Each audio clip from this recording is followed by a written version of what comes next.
এখন চলে যাব আমাদের বাবু ভাইয়ের কাছে। তো এই যে কাহিনীটা রাসেল ভাই আমাকে বলেছে অনিক চট্টোপাধ্যায়, সে কলকাতার ছেলে, ওর প্রথম ইউনিভার্সিটি লাইফের কাহিনী। সো সে ওই সময়টায় পড়াশোনা করতে যায়, আজ থেকে 5-7 বছর আগে আর কি। আচ্ছা সে নয়নিতালে পড়াশোনা করতে যায়। আচ্ছা। তো যে জায়গাটা পড়াশোনা করতে যায় সে বলেছে ওই জায়গাটা বেশ মানে একটু শহর থেকে দূরে, লাইক সাবার্ব টাইপের একটা এলাকা, মানে মফস্বল শহর টাইপ। আচ্ছা।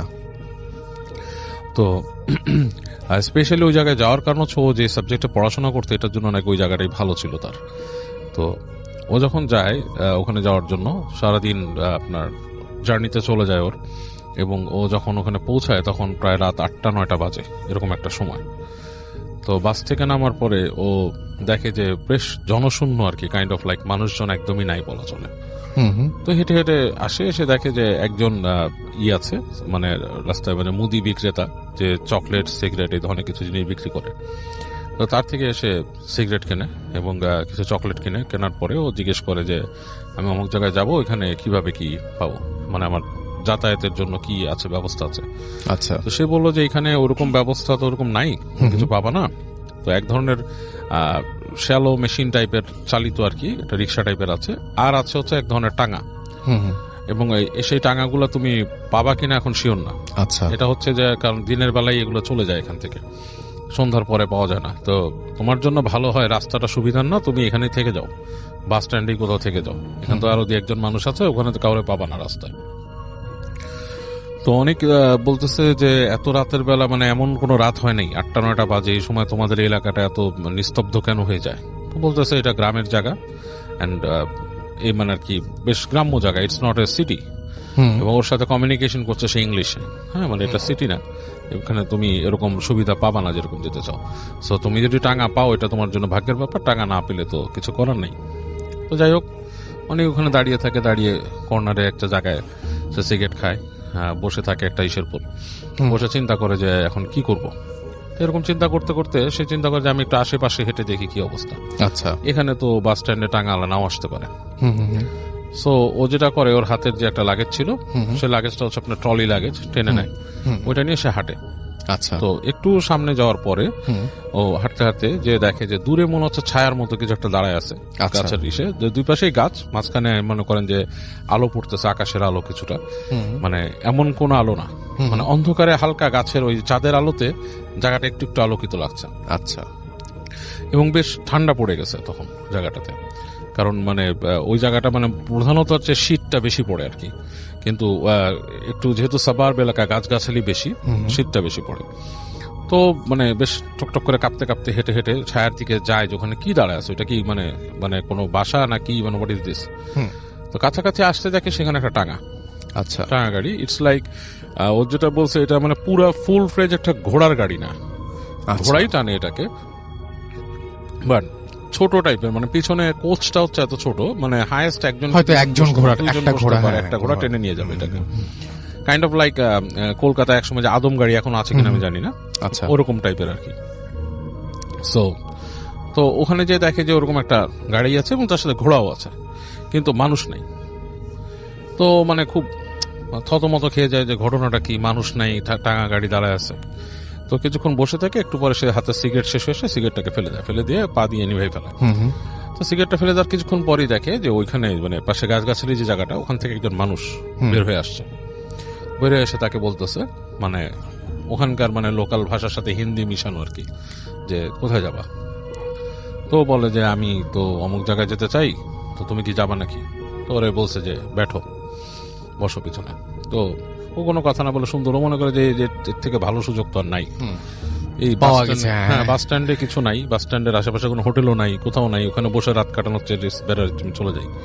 তো বসে ওর যে ইটা ওই ইসে উঠে বসে তার যে লাগেজ থেকে খুলে সে পাতলা একটা সোয়েটার সে গায়ে দেয়। আচ্ছা। তো গায়ে দেওয়ার সময় তার হাতে ওই যে আপনার ছিল একটা ম্যাগাজিনটাও সে বের করে নেয় হাতে, মনে করে যে কোথাও যদি যে সে পড়তে পারে বা কিছু, মানে just to have something in his hand, okay, এরকম একটা নিয়ে এসে বসে। তো বসে সে ওখান থেকে আপনার যাওয়া শুরু করে আর কি, টাঙা চালাচ্ছে। তো বেশ অনেক দূর যাওয়ার পরে ও দেখতেছে যে সামনে যে জায়গাটা, সে জায়গাটাতে আপনার দুই পাশে গাছ নাই, বেশ প্রান্তরের মতো, মানে বেশ মাঠ টাইপের, এবং মানে চাঁদের আলোটা এমন ভাবে পড়ছে পুরো জায়গাটা ঝকঝক দেখা যাচ্ছে জায়গাটা। তো ও খুব এনজয় করা শুরু করে, হ্যাঁ খুব এনজয় করা শুরু করে। সে মনে করে যে মানে this is a very nice thing to do, এই জায়গায় মানে মানে জায়গাটা খুবই সুন্দর একটা জায়গা, তার এই যাওয়াটাই একটা সার্থকতা লাগতেছে। তো এরকমও যায়। তো টাঙ্গালাকে জিজ্ঞেস করে যে এখানকার পরিবেশ কেমন, এই মানে কিছু প্রশ্ন করার চেষ্টা করে লোকটাকে। লোকটা দেখাচ্ছে তার কথাবার্তা খুব একটা উত্তর দিচ্ছে না, এড়ায়, এবং ওই রাস্তার ঘোড়ার খুরের শব্দে আর ইসে মানে খুব চাপা পড়ে যাচ্ছে, আর বাতাস চলছে, খুব শোঁ বাতাস চলছে। তো এই সময় মানে এক সময় চুপি হয়ে যায় যে ব্যাপারটা কি। তো ওই জায়গাটা যখন পার হয় তখন দেখে যে সে আপনার আবার একটা এরকম তৈরি হচ্ছে রাস্তা, যেখানে দুই পাশে গাছ, এবং এইবারে গাছটা খুব ঘন হয়ে জন্মাইছে, মানে চাঁদের আলো প্রায় ঢুকতেছেই না, জায়গাটা বেশ ঘুরঘুরটি অন্ধকার। তো ওর বুকের মধ্যে কেমন একটা ছ্যাদ করে উঠে, মনে হয় যে এই অন্ধকারে ঢুকে যাচ্ছে, কেমন জানি লাগে ওর কাছে। ইটস লাইক একটা কেইভে, বা আপনার যদি একটা ইসে প্রবেশ করে মানুষ, ধরেন একটা মানে টানেলে প্রবেশ করে, কাইন্ড অফ লাইক গাছের টানেল বলা যায় যেটাকে। তো ওখান থেকে ঢুকে যায় ঘোড়ার গাড়িটা। তো যখন সেখানে ঢুকে তখন না, ও অলমোস্ট কিছু দেখতে পায় না রাসেল ভাই, যেটা হয় যে শুধু ঘোড়ার শব্দ শুনতেছে, ঘোড়ার খুরের শব্দ, আর অন্ধকার, এবং অন্ধকারটা খুব জেঁকে বসছে। তো এই সময় ও মানে টের পায় ওর পেছনে কেউ, জাস্ট লাইক আমরা যদি রিক্সায় কেউ মানে আমরা পা দিয়ে উঠে কারো ঘাড়ের মধ্যে এরকম সুড়সুড়ি দেই, কাইন্ড অফ লাইক দ্যাট, ওর ঘাড়ের মধ্যে শীতল কোনো স্পর্শ, লাইক খুব মানে আইস কোল্ড কোনো টাচ ঘাড়ের কাছে। এবং ও খুব চমকা উঠে লাফ দিয়ে উঠে হাত দিয়ে দেখে যে কিছু নেই, এবং তখন মনে হয় যে কেউ দুষ্টুমি একটা হাসি দিয়ে পাশে চলে আসছে, এরকম একটাই। তো ও খুব ভয় পেয়ে যায়, ও ভয় পেয়ে ও হাত দিয়ে ওই যে টাঙা চালাচ্ছে তার জামা চেপে ধরে। তো দেখে যে টাঙাওয়ালা বেশ চাপা হাসি দিয়ে, কাইন্ড অফ লাইক মজা পেলে যেরকম কাইন্ড অফ লাইক দ্যাট, কেউ মজা করে যে কারোর সাথে আসে ওরকম হাসি দিয়ে বসে যে ব্যাটে রাখো চুড়েল হ্যাঁ, বসে থাকো চুড়েল। তো ও তো এটার সাথে পরিচিত এই জিনিসগুলো, যেহেতু সে ভারতের ছেলে এবং সে ভারতের বিভিন্ন অঞ্চলের বিভিন্ন মিথ, চুড়েল সম্বন্ধে আমি অনেকেই হয়তো শুনছে, চুড়িয়াল হোয়াট ইজ চুড়েল। চুড়েল ইজ আমাদের বাংলাদেশে আমরা যেটাকে অনেকে শাকচুন্নি বলে, অনেকে পেতনি বলে, সামথিং লাইক দ্যাট, বাট ভারতে হয়তো প্রচলিত আছে। অনেকেই চুড়েল সম্বন্ধে অনেক কিছু আমাকে বিস্তারিত আরো বলছে, আমি নিজেও জানতাম, ওর কাছ থেকে আরো কিছু শোনা, যে ওরা যেটা আমরা অনেকে ডাকিনি বলি আমাদের এখানে, ইট কাইন্ড অফ লাইক দ্যাট। এরা পথ দিয়ে আপনাকে নিয়ে যাবে, কোথাও চুবিয়ে মারবে, কখনো তারা আপনাকে ডিসগাইজ করে সুন্দর কোনো মেয়ে সেজে আসে, এরকম kind of like that. Actually মানে টু বি ফ্র্যাঙ্ক এগুলো হচ্ছে সবই হচ্ছে জিন, সোর্ট অফ এ জিন। বাট এনিওয়েজ আমি ওর বিশ্বাসেই থাকলাম বা ওর কথাতেই থাকলাম যে ওটা চুড়েল। ওকে যখন এটা বলল, ও তখন ওর গায়ের লোম সব একসাথে দাঁড়ায় গেল। আচ্ছা, এবং মানে ওর মনে হচ্ছে যে আমি এখানে না থাকাটাই বেটার ছিল, মানে কেন আমি এখানে আছি, এরকম একটা বোধ তার মধ্যে আসলো। এবং যখন সেই বোধটা পাইছে তখন তার মনে হলো ঠিক তার পাশেই কেউ বসে আছে সিটে, কোনো নারী। এবং যতটুকু সে স্পর্শ বুঝতে পারতেছে তার শরীরের সাথে স্পর্শ, মানে তার কাপড়ের প্যান্টের সাথে তারই মনে হচ্ছে একটা বরফের টুকরা তার পাশে বসা। এবং মানে ও বলার মতো না, ইন দ্যাট পয়েন্ট ও যেটা করছে, ওর যে লাগেজ নিয়ে চিন্তা করছে যে আমি ওই গাড়ি থেকে লাফ দিয়ে পড়ে যাবো নিচে। বাট তখন সে মনে করছে এখান থেকে কোনোভাবে সরতে হবে আমাকে, হ্যাঁ এখান থেকে পড়লে তো আমি শেষ, মানে আমার এটা চিন্তা করে সে ওই মানে পড়ার চিন্তাটা মানে লাস্ট মোমেন্টে তার ওই জ্ঞানটুকু রাখছে যে সে ওখানে পড়েনি। সে চিন্তা করতেছে যে এখান থেকে বেরিয়ে যায় কোনো মতে। তো ওই যে গাড়িটা যখন নাকি ঠিক ওই দূরে দেখতেছে লাইট, ওই টানেলের মতো জায়গাটা যখন পার হয়েছে সে তখন ওখান থেকে লাফ দিছে, এবং সে কোনো লাগেজ টাগেজ কিছু ছাড়াই লাফ দিয়ে পড়ছে। ওখানে পড়ে সেই জায়গাটা পড়ছে, দেখছে সামনে ধুধু মাঠ, লাইক প্রান্তরের টাইপের, দৌড়ানো শুরু করছে। দৌড়াচ্ছে, ওর বুঝতে পারতেছে ওর পিছনে কিছু আসতেছে কিনা। দৌড়াতে অনেক দূর পর্যন্ত গেছে, যে দেখছে যে একটা বাসার মতো, মানে কয়েক সারি বাসা ওখানে আর কি, এরকম মানে একতলা বাসার মতো আছে, সেখানে হয়তো বার্ন টার্ন গোয়াল টোয়াল আছে এরকম কিছু। তো ওখানে বাসার সামনে গেছে, তো ফিরে দেখে যে পেছনে একটা নারী মূর্তি আসতেছে। নারী মূর্তি কিভাবে বুঝছে, সে চুল উঠতেছে চাঁদের আলোয় দেখতেছে, এবং মানে সেটা মানে মানে খুব স্বল্প বসনা উড়ে আসতেছে, এবং মনে হচ্ছে মাটির থেকে মানে মাটিতে হেঁটে না, মানে মাটিতে বাতাসে সে ভেসে আসছে মাটির কাছাকাছি সময় ধরে। এবং ওর যখন খুব কাছে চলে আসছে তখন সে ওখানে জ্ঞান হারায় ফেলছে, তখন আর তার জ্ঞানটা থাকেনি। তো পরবর্তীতে মানে ও জানে না কতক্ষণ সে বেহুশ ছিল, ওর হুশ ফিরে দেখে যে একটা ঘরের মধ্যে সে, এবং সেখানে আপনার এই জ্বলতেছে, বাতি জ্বলতেছে কম পাওয়ারের, একটা লোক, তার সাথে একটা মহিলা, তারা, এবং সে মহিলাকে দেখেও ভয় পাওয়া শুরু করছে, প্রচন্ড ভয় পাচ্ছে। তখন তাকে বলতে, কি হয়েছে তোমার, জিজ্ঞেস করতেছো কেন? বলতেছে যে আমি তো আসছি, আমি বাইরের থেকে আসছি, ক্যালকাটা থেকে আসছি, এখানে এরকম এরকম সিচুয়েশন, কিছু কিছু বলতে পারছে আর কি। তখন তাকে বলছে যে এটা কিছু না, এখানকার রাস্তাঘাটে রাতের বেলা এরকম অনেক কিছু দেখা যায়, সো তুমি চিন্তা করো না, তুমি এখানে আসো আমাদের বাসায়, এটা তুমি থাকো, তারপর তোমাকে সকালে আমরা পৌঁছায় তার ব্যবস্থা করবো। তো অনেকের রাতে খুব জ্বর আসে, মারাত্মক আকাশ পাতাল জ্বর, এবং সে তখন শুধু কষ্ট করে মানে বোঝাতে সক্ষম হয় ওদেরকে যে আমি যেই কলেজে বা ইউনিভার্সিটি আসছি ওখানে একটু খবর দেন, ওখানকে কেউ এসে আমাকে নিয়ে যাবে, এবং আলটিমেটলি তারা এসে ওকে নিয়ে যায়। এবং ও ওখানে পরে ছিল বহুত দিন, ওখানে সে গ্র্যাজুয়েশনটা কমপ্লিট করছে অনেক, এবং ওই এলাকাতে এই ধরনের প্রচুর আরো মিথ আছে এবং আরো এই ধরনের কিছু কিছু কাহিনী আছে। সে বলছে যে he can send me over letter on, যে ওখানকার ঘটনা আরো যেগুলো আছে সেটা, মানে এই সাবার্ব এলাকা, কিছুটা পাহাড়ি টাইপের এলাকা হতে নাকি এই ধরনের জিনিস অনেক বেশি দেখে। আর এই চুড়েল টাইপের ব্যাপারটা কিন্তু রাসেল ভাই আমি এর আগে অনেকের কাছে শুনেছি, একটা ফার্স্ট হ্যান্ড এক্সপিরিয়েন্স, যে আমি শুনেছি যে আমার নানারা একসময় পাকিস্তানে থাকতো, যখন দেশ ছিল বিভাগের আগে, তখন ওনারা শুনেছিল যে ওনার এক ফ্রেন্ড এরকম একদম ফার্স্ট হ্যান্ড এক্সপিরিয়েন্স, আমার নানার বন্ধু, আমার নানা মারা গেছে এখন, বাট ওনার এক বন্ধুর কথা বলছি, যে উনি গাড়ি দিয়ে আসছিলেন এবং উনি দেখেছেন যে ঠিক আপনার গাড়ির সামনে একটা মহিলা দাঁড়িয়ে আছে, এবং ঠিক আমরা যেমন হিন্দি মুভি বা কোনোটাতে শুনি যে লাইক কালো কাপড় পরা বা সাদা কাপড় পরা, কাপড়ের কালারটা আমার ঠিক মনে নাই, বাট এখনো মনে আছে, বলছে যে দাঁড়িয়ে ছিল এরকম, এবং উনি ওখানে থামান নাই গাড়িটা, উনি চালায় গেছেন গাড়ি।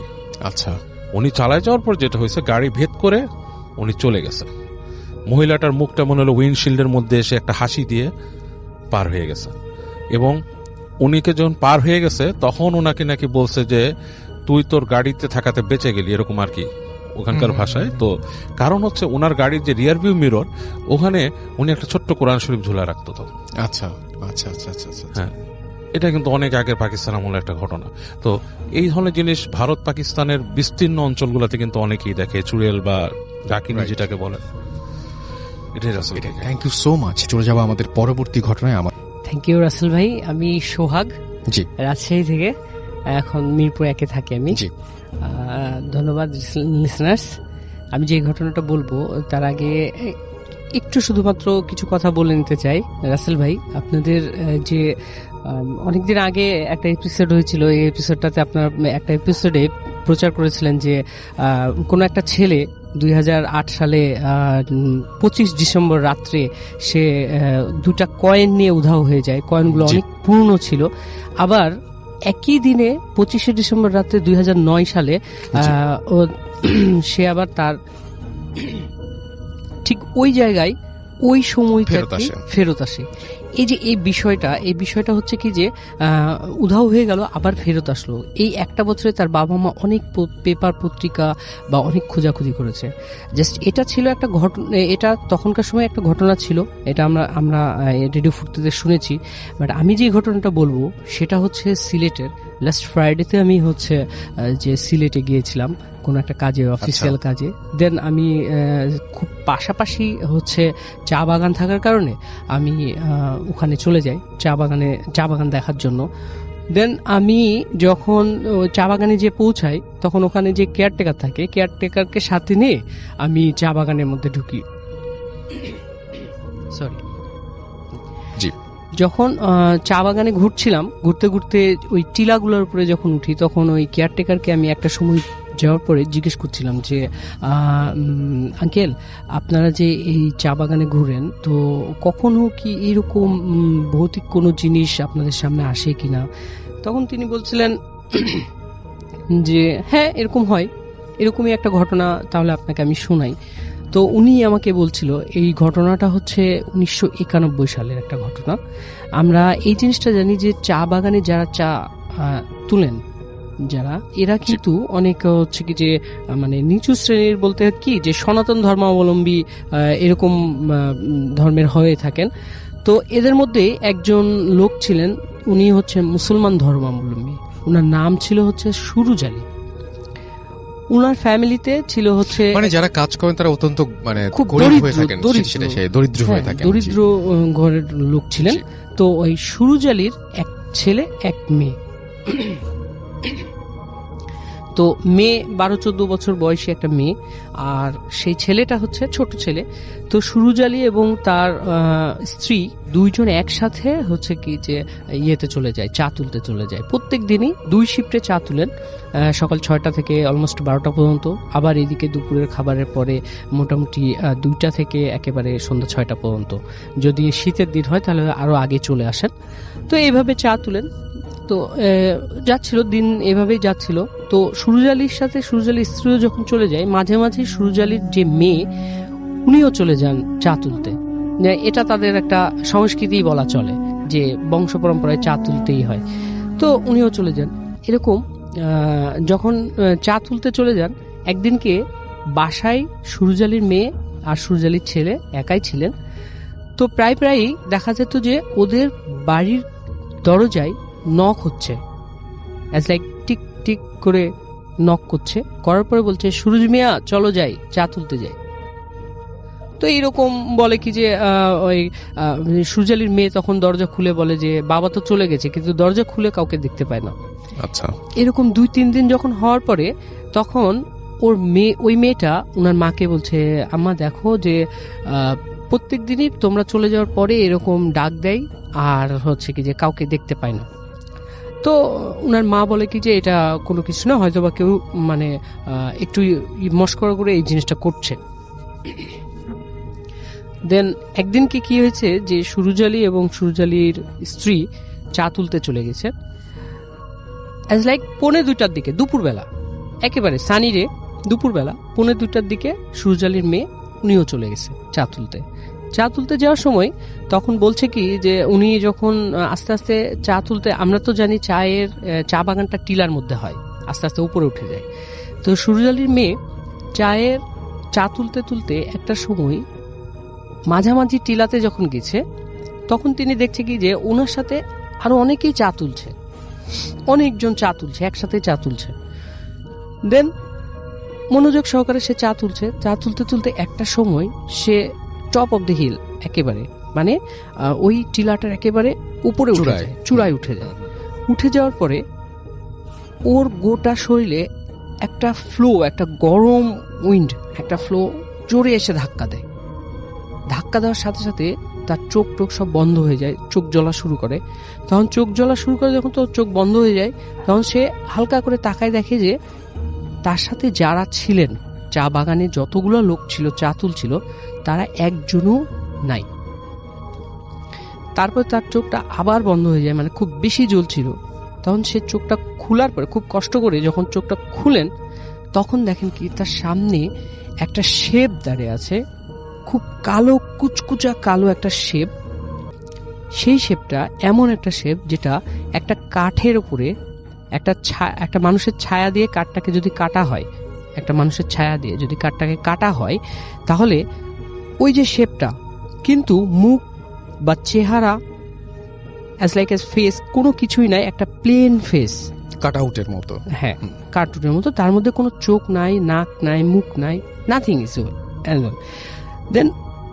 কিন্তু ওখানে একটা বিষয় ওই মেয়েটা মানে লক্ষ্য করছিল এইভাবে যে তার সে কুচকুচা অবয়বের মধ্যে অনেক লোম ছিল, যে লোমগুলা খাড়া খাড়া ছিল, কালো লোম ছিল, কিন্তু ওই লোমগুলানের মাথায় একটা করে চা পাতা ছিল, মানে চায়ের কচি পাতা যেটাকে বলে, কুশি পাতা, সেই পাতা একটা করে চা পাতা ছিল। এটা দেখার পরে সে মেয়েটা খুব জোরে চিৎকার করে বসে। চিৎকার করার পরে সেই সময়টা ছিল অলমোস্ট, সে বাড়াই ছিল কয়টা, 1:45টার দিকে, কিন্তু ওই মেয়েটা পৌঁছাইছে যখন চিৎকার করছে ঠিক মাগরিবের 10 মিনিট কি 15 মিনিট আগে। এমন একটা সময়, মানে চা তুলতে তুলতে ওকে এমন একটা সময়ে নিয়ে যাওয়া হয়েছে যে মাগরিবের ঠিক আগ মুহূর্তে চলে গেছে। এখন যখন চিৎকার করেছে, তখন ওই হিলের নিচে যারা থাকেন, কেয়ারটেকাররা যারা আছেন, তখন এই চিৎকারটা শুনতে পায়। এদিকে লং টাইম হয়ে গেছে, সুরুজ আলীর বাড়িতেও খোঁজাখুঁজি শুরু হয়ে গেছে যে আমার মেয়ে কই। এদিকে যখন চিৎকার শুরু হয়েছে, খুঁজতে খুঁজতে খুঁজতে অলমোস্ট 9টা বেজে গেছে, 9টা পৌনে 10টা বেজে গেছে, 9:30 পৌনে 10টা এরকম বেজে গেছে। দেন ওই কেয়ারটেকাররা সুরজালের মেয়েকে পায়। মেয়েকে পাওয়ার পরে যখন মেয়ে সেন্সলেস অবস্থায় পায়, মেয়েকে তুলে নিয়ে আসার পরে মেয়েকে যখন বাসায় নিয়ে আসে, যখন মেয়ের সেন্সটা ফিরে আসে, তখন সে অনেক মানে ভীত থাকে, ভয় পায় যে আমি উনি যেদিকেই তাকাচ্ছিল ওই ফেসটাই শুধু শুধু দেখতে পাচ্ছিলেন। তার মা কি, তার বাবা কি, কিচ্ছু না, শুধু ওই ফেসটা দেখতে পাচ্ছে। এটার পরে তার মানে একটু অসুস্থ হয়ে পড়ে, তখন তাকে একটা হুজুরের কাছে নিয়ে যায়, সুরজালি একটা হুজুরের কাছে নিয়ে যায়। হুজুর তখন বলে কি যে আপনার মেয়ে অলমোস্ট দুপুর বেলায় বের হয়েছিল, আর এটা তো আমরা জানি যে দেখা যায় কি যে এমনও অনেক কিছু জায়গা আছে দিনের বেলায়, এমন কিছু কিছু সময় আছে দিনের যে সময়গুলোতে দেখা যায় যে ওরাও একটা জাতি, ওরা অশরীরী বলেন বা যে জিন বলেন, যেটা বলেন না কেন, ওরা হাঁটাচলা করে বা এই জায়গাতে তাদের একটু ডিস্টার্ব হয়েছে, এই জন্য তাকে এই জিনিসটা দেখানো হয়েছে। সো এখন কি হলো, হুজুর তাকে বলল কি যে আমার একটা তাবিজ দিয়ে দিচ্ছে, এই তাবিজটা আপনি রাখেন। তাবিজ দিয়ে দিয়েছে, সবকিছু ঠিক। মাঝখানে 4টা বছর কেটে গেছে, কিচ্ছু হয়নি, সব নর্মাল। সবাই বলে কি যে সুরজালির মেয়ে একেবারে ফ্রেশ, ঠিক আছে, সবকিছু ঠিক হয়ে গেছে।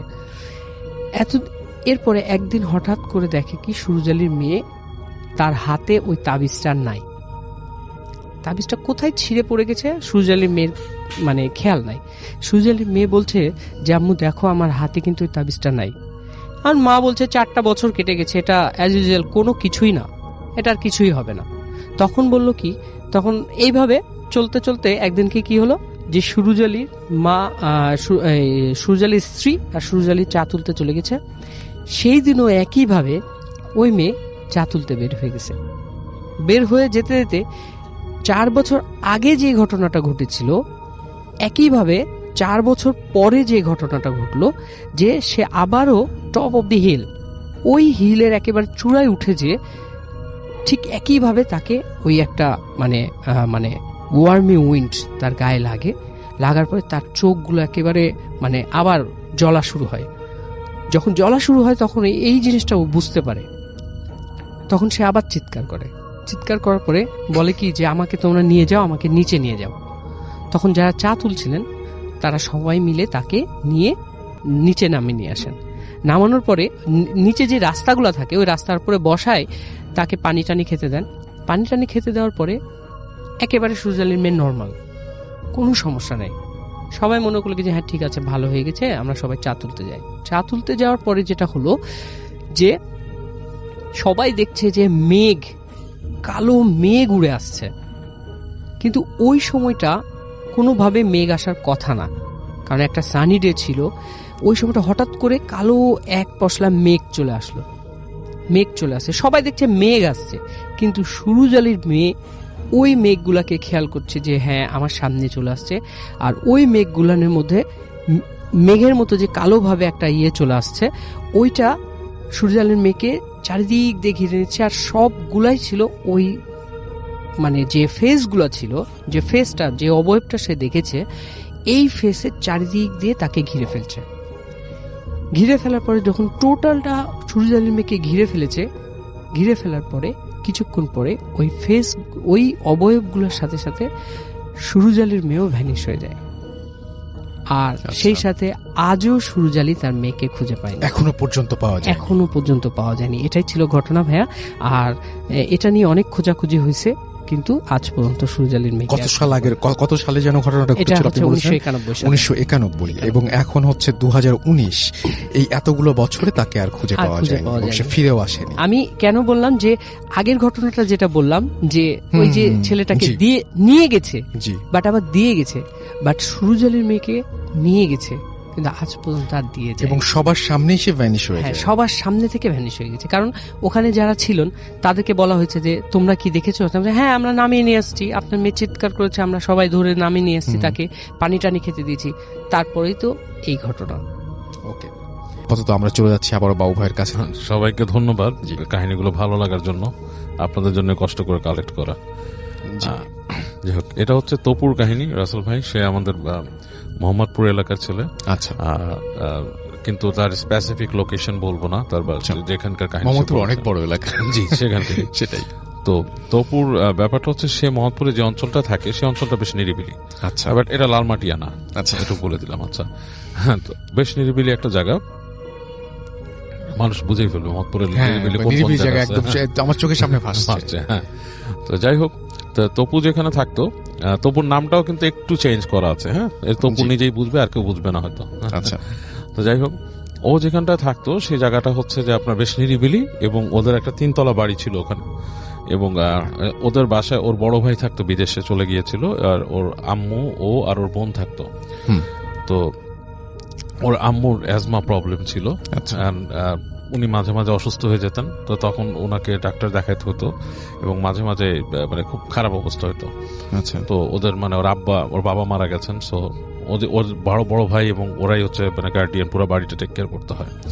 তো এরকম অবস্থায় একদিন এরকম রাতের বেলা, তখন এরকম 1-2টা বাজে আর কি, বেশ নীরব হয়ে গেছে। আর ওই সময়টাতে মানে আজ থেকে 10-15 বছর আগে তখন কিন্তু মোহাম্মদপুর জায়গাটা মানে আরেকটু, ঢাকা শহরটাই আরেকটু ব্যাকওয়ার্ড ছিল আর কি। এতটা আধুনিকতাটা মানে এখন খুব বেশি গাড়ি ঘোড়া, তখন একটু কম ছিল। তো যা হচ্ছে যে রাতের বেলা ওর আম্মু এরকম হঠাৎ করে আস্তে আস্তে তার শ্বাসকষ্ট হয়, হাঁপানি উঠে, এবং ওরা মাকে চেষ্টা করে যেগুলো দেওয়ার আর কি, যে উনি যে ট্যাবলেট খান, তারপরে নেবুলাইজার মেশিন, এগুলো দিয়ে চেষ্টা করে, বাট দেখছে যে ওনার এটা কমতেছেই না। এমন একটা অবস্থায় গেছে যে ওনাকে মানে মানে ঠিক করে রাখা যাচ্ছে না, শ্বাস উঠতেছে পড়তেছে। তো ওর বোন তখন বলে যে তবু তুই এখন যেভাবে যাক, তুই নিয়ে আয়, ডাক্তার নিয়ে আয়। ডাক্তার সাহেব একজন ডাক্তার ছিলেন, তিনি ওদের এলাকাতেই থাকতেন, বাট এটা হচ্ছে একটু পেরিফেরির দিকে, মানে মেইন রোডের কাছাকাছি আর কি, মানে যেই মেইন রাস্তাটা আছে ওটার কাছে। তো এবং ওদের ফ্যামিলির সাথে অনেক বেশি অ্যাটাচ ডাক্তারটা, এবং উনি ওনার চিকিৎসা করে থাকেন সবসময়।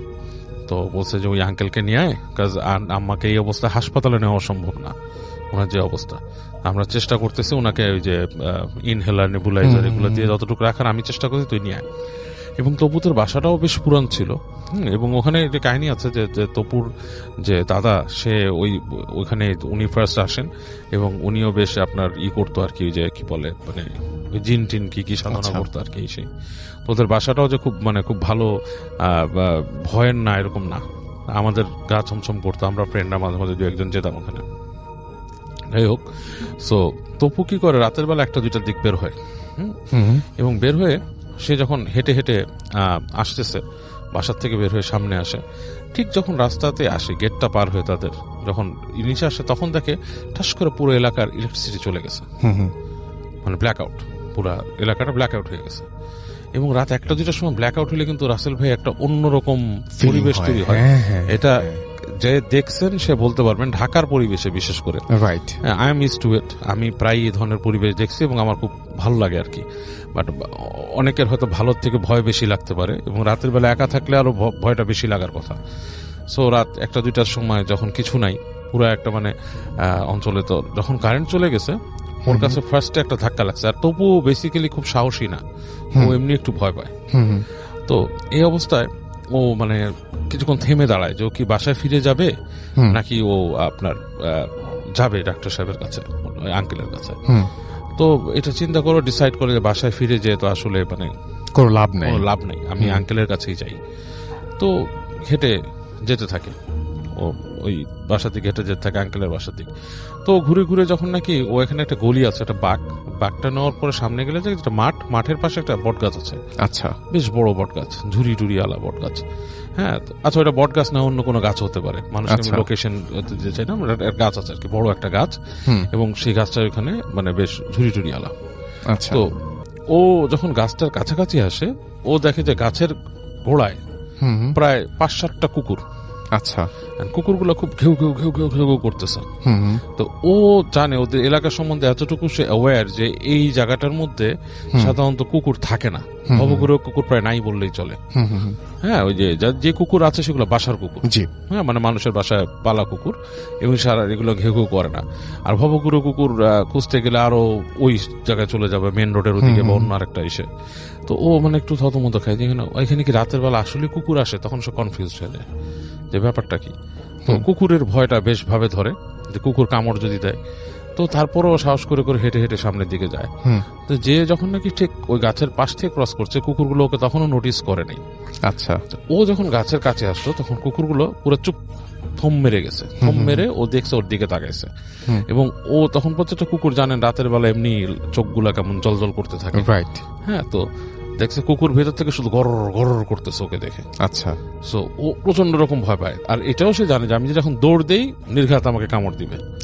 রাইট। হ্যাঁ, এবং সে আস্তে আস্তে করে হেঁটে হেঁটে হেঁটে হেঁটে কুকুরগুলাকে পার হয়, এবং ও ফাইন্ড আউট করে যে কুকুরগুলা ওকে ফলো করা শুরু করছে। আচ্ছা, মানে দৌড়ায় দৌড়ায় আসে, কাছাকাছি আসে, আবার দুইবার ঘেউ ঘেউ করে, আবার চলে যায়, আবার দাঁড়া গড় গড় করে, একটা নিরাপদ একটা ডিস্টেন্স রেখে ওর সাথে কাজ করতেছে। আচ্ছা, তো ফাইনালি এরকম করতে করতে রাস্তার মধ্যে ওই আঙ্কেলের ওই যে বাসাটায় আসে, তখনও কারেন্ট আসে না, এবং পুরা দেখা যাচ্ছে ওটা আঙ্কেলের বাসা কিন্তু 4-5টা ব্লক, মানে অনেকগুলো ব্লক পড়ে। তো বেশ খানিকটা হেঁটে আসতে হয়েছে, তো এসে দেখে তখনও কারেন্ট আসেনি। তো ওই বাসার গেটে অনেকক্ষণ নক করে খুলে না। একসময় দারোয়ান আসে, কি হয়েছে, তো যে বলে যে এরকম যে আঙ্কেলকে দরকার, আমার আম্মা তো অসুস্থ হয়ে গেছে এসে। তো উনি ওই দারোয়ান ভিতরে যে খবর দেয় অনেকক্ষণ পরে ওই আঙ্কেলের বাসার একজন আসে, এসে তাকে বলে যে আব্বা তো ঘুমাইছে, উনি ঘুমের ওষুধ খেয়ে ঘুমাইছে, মানে ওনার ব্লাড প্রেশার হাই। আচ্ছা, তো উনি বলে যে এরকম এরকম এরকম, তো ওনাকে বলেন, তখন বলতেছে আচ্ছা ঠিক আছে, আব্বাকে বলতেছি, আর তুমি কি দাঁড়াবা নাকি তুমি চলে যাবা? আচ্ছা, তো বলে আমি দাঁড়াই, আঙ্কেলকে সাথে যাই। তো দাঁড়ায় আছে, কিছুক্ষণ পর ওই আঙ্কেল আসে, এসে আঙ্কেল নিজে বলে যে বাবা আমি তোমার বাসায় আসবো একটু পরে, তুমি চলে যাও, আমি এখানে রাত্রেবেলা তো আমি গাড়ি বের করে আসবো, তুমি চলে যাও বাসায়, তো তোমার মার দরকার হতে পারে তোমাকে। তো ছেলেটা করে কি, ও অপু আপনার ফিরে আসে আর কি, ফিরে এসে ওখান থেকে আবার হাঁটা দেয়। তো যখন বের হয়ে আসছে তখন দেখতেছে কুকুরগুলো নাই, কিন্তু আবার যখন নাকি ওই বাসাটাকে ছাড়ায় আবার অনেকখানি 2-3টা ব্লক চলে আসছে, দেখে ঠিক কুকুরগুলো ওখানে জটলা করতেছিল, এবং ওকে দেখে আবার সেই একই রকম ওর পিছনে পিছনে গড় গড় গড় গড় করতে করতে। তো তবুর যে বলার ব্যাপারটা যে প্রচন্ড রকমের ভয় লাগতেছিল ওর, কারণ প্রত্যেকটা গলি যখন ক্রস করতেছে ওদের বাসায় যাওয়ার আগ পর্যন্ত যে কয়টা গলি, এগুলো হচ্ছে বেশ নিরিবিলি, মানে দিনের বেলায় নিরিবিলি থাকে, হ্যাঁ, আর রাতের বেলা সেগুলো মনে করেন গা ছমছম করা পরিবেশ সন্ধ্যার সময় তৈরি হয়ে যায়। কারণ কয়েকটা গাছ আছে, সেই গাছগুলোর বর্তমানে আছে কিনা আই ডোন্ট নো, বাট ওই সময়টা আমিও রিকল করে চিন্তা করতে পারি, কিছু গাছ ছিল যেগুলোতে মানে বেশ ছেয়ে যেত জায়গাটা, ঠিক আছে। আচ্ছা, সন্ধ্যার পরে মূলত বেশ ছাওয়া, এবং দোকানপাটও খুব একটা নাই। তো হেঁটে হেঁটে খুব ভয়ের চোটে একসময় বাসার কাছে আসে। তো বাসার কাছে এসে দেখে যে কুকুরগুলা ওর বাসার মধ্যে ঢুকতেছে না, বেশ দূরে দাঁড়ায় ঘেউ ঘেউ গড় গড় গড় এরকম করতেছে। এরকম করতে করতে ও আস্তে আস্তে করে হেঁটে ওদের ওই যে লোহার গেটটা পার হয়। এখন ওদের গাড়ি বারান্দা, পুরোনো আমলের বাড়ি, হেঁটে হেঁটে হেঁটে হেঁটে পার হচ্ছে। তো ঠিক যখন নাকি ওদের সিঁড়ি ঘরে ঢুকবে রাসেল ভাই, তখন দেখে যে সিঁড়ির গোড়ার দিকে কেউ একজন বসে আছে, মানে মনে হচ্ছে একটা মানুষ ঠিক সিঁড়ির পাশে, মানে সিঁড়ির যে রেলিং সেটার পাশে বসে আছে, এবং মানে কেমন বিদঘুটে একটা নয়েজ তৈরি করতেছে। ইটস লাইক ইঁদুরের গলায় যদি মানুষ কথা বলার চেষ্টা করে, কাইন্ড অফ লাইক দ্যাট, হ্যাঁ, এরকম একটা ব্যাপার। তো মানে প্রচন্ড ভয়ের, এবং ও মানে মানে ওর মাথাটা মানে এলোমেলো হয়ে যাওয়ার মাথায় এই জিনিসটা দেখে। ও যে সিঁড়িতে উঠবে ওই জিনিসটাকে ক্রস করে, সেরকম না। তো ও ওই দিক থেকে চিন্তা করতেছে যে আমি যেতে হবে উপরে। এরকম সময় উপর থেকে ওর বোনের ডাক শুনতে পায় যে তবু তুই আসছিস নাকি, হ্যাঁ কারেন্ট যেতে।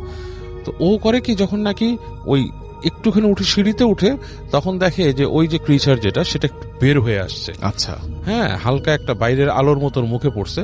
ইটস লাইক খুব বুড়া মানুষের যদি চুল টুল চলে যায় রাসেল ভাই, it's like grey colour skin, like ইঁদুরের বাচ্চা থাকে না কিছু, এই টাইপের স্কিন, কিন্তু মানুষ, মহিলা টাইপের। হ্যাঁ, মানে ওকে দেখে খ্যাক করে একটা শব্দ করে ওকে এরকম মানে মানে মানুষকে ধাওয়া দেয় না, সেরকম এরকম একটা ধাওয়া দেয়। হ্যাঁ, এরকম একটা ধাওয়া দেয়, ধাওয়া দিয়ে হ্যাঁ এরকম একটা এরকম সাউন্ড করে। ও করে কি, সিঁড়িতে মানে পিছলায় মিছলায় দৌড় দেয়। হ্যাঁ, আর পিছন থেকে বলে তোর মা গেছে।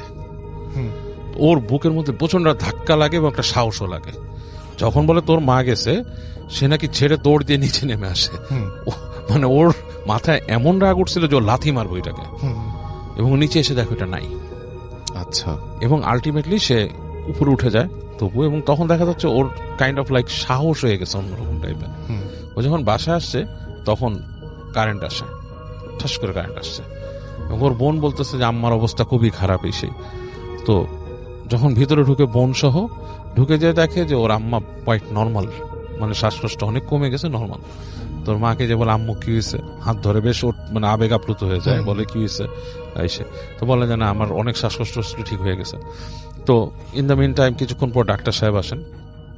ওই ডাক্তার সাহেব এসে ওর মাকে চেক করে বলে কি যে তোমাদের জন্য বেস্ট হয় কি একটা কথা বলি, তোমরা না এই বাসাটাকে ভাড়া দিয়ে কোথাও চলে যাও। আচ্ছা, হ্যাঁ। বলে কেন? বলে তোমাদের ভালোর জন্য বলি, কাজ এই যে এই বাসাটাতে তোমার দাদা থাকতো, তোমার দাদিরও কিন্তু হাঁপানি ছিল, হ্যাঁ দাদিরও হাঁপানি ছিল, এবং এইটা আমার বিশ্বাস যে এটা সুপার ন্যাচারাল কজ আছে কোনো। আচ্ছা, যদিও আমি একজন ডাক্তার, আমার বলা ঠিক না এই ধরনের কথা, বাট আমি বিশ্বাস করি এরকম কিছু ব্যাপার স্যাপার এখানে আছে। এবং তোমার আম্মার এই যে হঠাৎ অ্যাজমা অ্যাটাক, ওনার কিন্তু এই শ্বাসকষ্ট অসুখ নাই, এটা আমি বিলিভ করি কিছু একটা। কারণ এই যে ওনাকে ইনহেলার দিছো, এটা তো ওনার একটা কমে যাওয়ার কথা, হ্যাঁ। তারপর তুমি নেবুলাইজার দিছো, এটাও একটা জিনিস ভিতরে ক্লিয়ার করে ফেলে। মেডিকেলি যে ছোটখাটো ট্রিটমেন্টটা করা দরকার ওনার অ্যাজমা সিনড্রোমে যা আছে, এটা ওনার ঠিক হয়ে যাওয়ার কথা। উনি এমন পেশেন্ট না যে ওনাকে অক্সিজেন যে সারাক্ষণ রাখতে হবে, সেগুলো আমি ওরকম ব্যবস্থা করতাম। তো এগুলো এক একটা অ্যাটাক হচ্ছে এখানে, তোমাদের এখানে। আমার মনে হয় ওনাকে নিয়ে যাও, ওনাকে অন্য একটা পরিবেশে রাখো, তোমাদের এখানে থাকতে হবে না। তো ডাক্তার সাহেব এগুলো বলে চলে যায়। ডাক্তার সাহেবকে অনেক গুতায় ওর বোন, যে বড় বোন আর কি, যে ডাক্তার সাহেব কি আসলে আঙ্কেল এখানে কি আমাদের বাসা? বলে না তোমরা অনেক কিছু ফেস করো না, তোমার দাদা থাকতে তো শুনতাম আমরা যে এখানে তোমাদের এখানে এরকম হতো, হ্যাঁ মানুষকে এরকম ধাক্কা দিয়ে ফেলে দিত, ই করতো, এবং এখানে তোমার দাদার এখানে জিন ছিল, দুষ্ট জিন ছিল, তোমরা কতটুকু দেখো কিনা এসেই। তো তপু আর ডাক্তার সাহেবকে ওই ঘটনাটা বলে নাই, সে নিজে এটা নিজের মধ্যে রাখছে। এবং ওরা একসময় বাসা ছেড়ে চলে যায় তার 2-1 বছর পরে, এবং 2-1 বছর পরে তপু আর কিছুই দেখে নাই।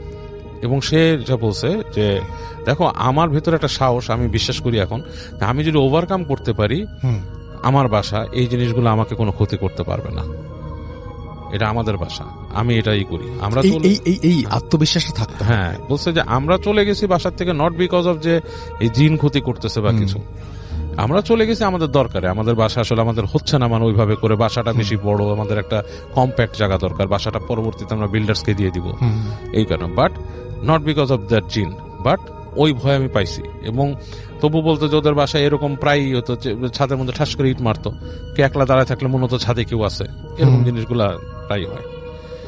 এবং আমি আপনাকে বলছি আমার এক রিলেটিভের বাসা ছিল ওই মোহাম্মদপুরেরই একটা এলাকায়, ওইটাও খুব ভয়ঙ্কর ছিল এরকম। সেটাই। থ্যাংক ইউ সো মাচ বাবু ভাই। যেটা করবো সেটা হচ্ছে একটা ছোট্ট ঘটনায় যাব। আসসালামু আলাইকুম রাসেল ভাইয়া, আশা করি আপনি এবং আপনার ভূত এফএমের সমস্ত টিম মেম্বার আল্লাহর রহমতে অনেক অনেক অনেক ভালো আছে। আমার নাম মোহাম্মদ জয় চৌধুরী, আমার বাসা নওগাঁ জেলার পত্নীতলা থানায়। আসল ঘটনাতে যাই, যেটার জন্য আসলে আপনাদের সঙ্গে যোগাযোগ করা আর কি। প্রথমে কিছু কথা বলি যে আমি ছোটবেলা থেকে যখন থেকে আমি বুঝতে পারি যে আমি হয়তো একটু একটু বাস্তবতা বুঝতে শিখছি, তখন থেকে আসলে আমার সঙ্গে মানে আমার কাছে এই যে জিন যে ব্যাপারটা আসলে, তো এইটার উপর আমার অনেক একটা আগ্রহ কাজ করে, জানি না আসলে কেন, ন্যাচারালি ছোট থেকেই মানে অনেক বেশি একটা আগ্রহ কাজ করে ওই জিনিসটাতে, যে আসলে এটা দেখতে কেমন, বা এটা কি ক্ষতি করে বা কি উপকার করে, আসলে জিনিসটা কি। তো আজকে আমি যেটা বলবো সেটা আমার নিজের সাথেই ঘটে যাওয়া একটা ঘটনা। তখন আমি ঢাকাতে নর্দার্ন ইউনিভার্সিটিতে বিবিএতে মেবি 2nd সেমিস্টার ছিলাম। তো আমি বাসায় রাতে রাসেল ভাইয়া এই খাওয়া দাওয়া করছি, আমার তারপর যা রাতের প্রয়োজনীয় কাজ সবকিছু সেরে তো আমি বেডে চলে গেছি, অলরেডি শুয়ে পড়ছি।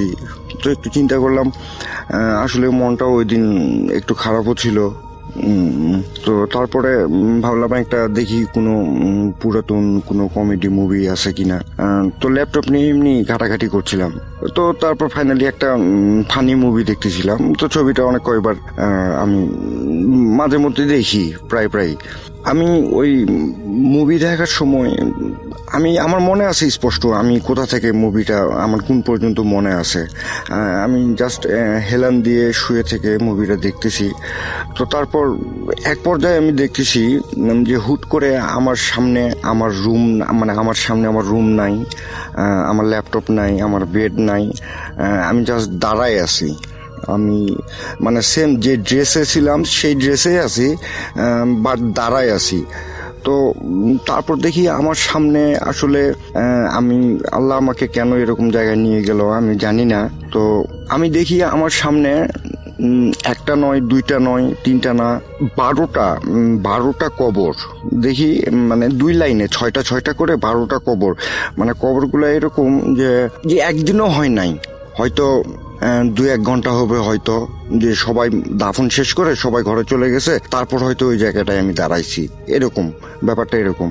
তো আমি আসলে দেখতেছি যে আমার সামনে কবর কেন, আমি এই জায়গায় কেন, আর আমার রুম কোথায়। তারপর আর কবরের চারপাশটা আসলে এরকম ছিল যে চারিদিকে অনেক বড় বড় গাছ, অনেক ঘন ঘন পাতা। আসলে গাছগুলো আমি চিনতে পারতেছি না যে কিসের গাছ এসব, তবে অনেক গাছ। তো তারপর আমি এখন মানে একা একা কথা বলার চেষ্টা করতেছি যে মানে আমি এখানে কেন, আমি আসলে এটা তো আমি কখনোই আশা করি নাই বা কখনো চিন্তাও করি নাই এরকম একটা জায়গায় দাঁড়াবো। তো তারপরে আমি খোঁজার চেষ্টা করতেছি যে এখান থেকে আমি বেরোবো কিভাবে বা এই জায়গা থেকে আমি চলে যাব কিভাবে। তো লাস্ট কবরে যে আমার সামনে ঠিক লাস্ট কবরে একটা কোনায় দেখি আমার একটা ফ্রেন্ড, এটা আমি ক্যান্টনমেন্টে যখন পড়তাম, আমার ইন্টার লাইফটা ক্যান্টনমেন্টে, বগুড়া ক্যান্টনমেন্টে, তখন ওখানে আমার একটা ফ্রেন্ড ছিল, ওর নাম হলো মেহেদি হাসান খান, তবে আমি ওকে খান বলে ডাকতাম। তো ও ইন্টারের ফাইনাল পরীক্ষার পর ও একটা কারণে মারা গেছে। তো অনেক কয়েক বছরই তো হয়ে গেছে। তো তারপরে আমি দেখি আমার ওই ফ্রেন্ড ওখানে দাঁড়ায় আছে। তা আমি এখন চিন্তা করতেছি যে আসলে ওকে আমি দেখতে পাচ্ছি কেন, ও কি জীবিত হয়ে গেল না আমি মারা গেছি, মানে আমি আসলে আমার মাথা কাজ করাতে পারতেছিলাম না। তো দেখি ওই ফ্রেন্ড আমার দিয়ে শুধু হাসতেছে। আসলে আমি আপনাকে বোঝাতে পারবো না যে হাসিটা আসলে কেমন, মানে রাগ করে হাসতেছে না মানে আনন্দ হাসতেছে, মানে আসলে আমি বুঝতে পারতেছি না মানে হাসি টাইপটা কেমন। তো যাই হোক আমার দিকে অবাক এক দৃষ্টিতে তাকায় হাসতেছে। তো আমি অনেক চেষ্টা করছি আসলে, মানে আমি কেমন যেন চোখের দিকে তাকানোর পর আর ওর চোখ থেকে আমার চোখটা মানে হটাইতে পারতেছি না। তো তারপর আমি বলতেছি যে খান তুই এখানে কেন আর আমি এখানে কেন, তুই কি মানে জীবিত হয়েছিস না আমি মারা গেছি, আসলে আমি বুঝতে পারতেছি না। ও আমার একটা প্রশ্নেরও মানে কোনো উত্তর দেয় না, ও শুধু হাসে। তারপর আমি যখন আমি বলতেছি তুই দাঁড়া আমি আসতেছি তোর কাছে, তখন আমার কথা শুনে দেখি ও উল্টা দিকে জোরে জোরে হাঁটা শুরু করছে, আমার দিকে আর তাকায় নাই, মুখ সোজা ঘুরে নিয়ে জোরে জোরে হাঁটা শুরু করছে। তো আমি এখন চিন্তা করতেছি যে আমি মানে ওর কাছে যাওয়ার জন্য আমিও একটু জোরে হাঁটা শুরু করছি। তো আমি এখন চিন্তা করতেছি যে আসলে কবরটা আমি আপনাকে একটু বলে নিই যে কবরটা 2 লাইনে আছে, 6টা করে, আর চারপাশেই গাছ। তো আমি এখন চিন্তা করতেছি যে তাহলে ডান পাশ দিয়ে যাই, কিন্তু ডান পাশ দিয়ে লাস্ট কবরের আসলে লাস্ট কবর যেখানে তার ডান পাশে একটা বড়ই গাছ, রাসেল ভাইয়া, বড়ই মানে অনেক বড় একটা গাছ, কিন্তু সবগুলোতে ওই বড়ই যেটা কুল বলি আমরা, আসলে ওই বড়ই গাছ অনেক কাঁটা। তো মানে গাছটা আসলে এমন ভাবে আছে যে এই লাস্ট কবরের অর্ধেক পর্যন্ত আছে আসলে গাছের ডালপালা সবের। তো আমি এখন যাওয়ার সময় আর আমি ওর দিকে তাকায় আছি যে আমার ফ্রেন্ড আরো জোরে হাঁটে যাচ্ছে। তো আমি এখন ওকে বলতেছি যে তুই দাঁড়া দাঁড়া দাঁড়া। তো ও মানে আমার কোনো কথা মানে ও মনে হয় শুনতেই পারেনি, মানে ব্যাপারটা এরকম দিয়ে ও সোজা হেঁটে যাচ্ছে। তো আমি এখন যাওয়ার চেষ্টা করতেছি, তো জোরে হাঁটা যখন আমি শুরু করছি, তো ওই মানে বড়ই গাছটার মানে আমি কবরটা আসলে সাইড দিয়ে একটু যাইতে চাইছিলাম। তো ওই বড়ই গাছের যে একটা ডাল ছিল, ওই ডালে অনেক কাঁটা ছিল। তো ওই কাঁটার সঙ্গে আমার হাতটা লেগে মানে অনেক জোরে দেখি এখান থেকে এত বড় একটা আঁচড় লেগে গেল। তো আমি সঙ্গে সঙ্গে মানে আঁচড়টাতে এমনভাবে ব্যথা পাইছি, তো সঙ্গে সঙ্গে আমি চোখ খুলে দেখি যে আমার সামনে ওই ল্যাপটপ ওইভাবেই আছে, আমি যেভাবে শুয়েছিলাম হেলান দিয়েছিলাম সেভাবে আমি হেলান দিয়ে আসি। তো আমি এখন চিন্তা করতেছি যে কি হলো এটা। তো তারপর দেখি যে আমি মুভির লাস্ট যেই পর্যন্ত আমার সিন দেখা ছিল তার 1, 2, 3 সেকেন্ড হবে না হয়তো ওই সিনটাতে ওই অবস্থায় আছে। আর আমি দেখি আমার টি শার্ট, আমার এই প্যান্ট, মানে আমার সব কিছু ভিজে মনে মানে এমনটা যে আমি গোসল করছি, মানে অথবা মানে আমি পুরো শরীরটা ভিজছে কিন্তু এখনো মানে মুছি নাই কোনো কিছু। তো এভাবে যেমন লাগবে ওইভাবে আমি আসি। মানে আমি কখনো জানি না, মানে ভাবি নাই যে আসলে মানে এতটা ঘামছি কেন আমি।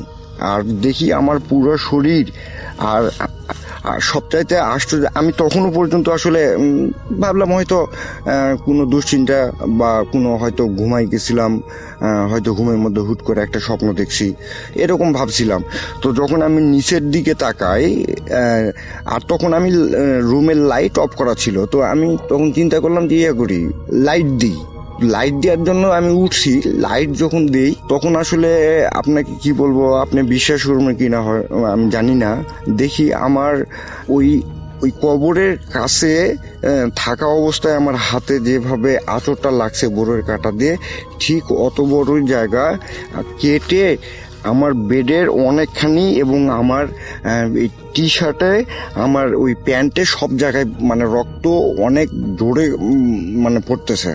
তো আমি এখন কিন্তু ব্যথা পাচ্ছি না, আশ্চর্যের ব্যাপার এটা, আমার কোনো ব্যথা নাই, বাট রক্ত পড়তেছে। তো আমি এখন সঙ্গে সঙ্গে হাত ওভাবে চেপে ধরে তো আমার মাকে ডাকছি যে আম্মু আম্মু আম্মু, তো মানে আম্মুকে জোরে জোরে ডাকছি। তো তখন আম্মু এখন উঠে, আমি বললাম যে এরকম এরকম আম্মু, আমার আসলে আমি জানি না আমার কি হয়েছিল, আমি বলতে পারবো না, মানে আমি জানি না, আমার মাথা কোনো কাজ করতেছে না যে আসলে আমি।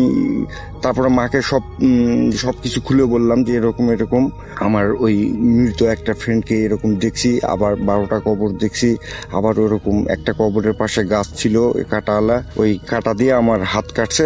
তো তারপরে আমি দেখি আমি ওই ল্যাপটপে আছি, ওই মুভি ওইভাবে আছে, আর আমার হাত দিয়ে এভাবে রক্ত পড়তেছে। তো আম্মু আসলে আমাকে কিছু বলে নাই, শুনে চুপ করে আছে, আর সঙ্গে সঙ্গে আল্লাহর কথা স্মরণ করছে, দোয়া পড়তেছে। তারপরে আমার হাতটা পরিষ্কার করার পরে তারপরে ওই রাতে মায়ের কাছে আমি ছিলাম। তবে ওই রাতে আমি ঘুমাতে পারি নাই।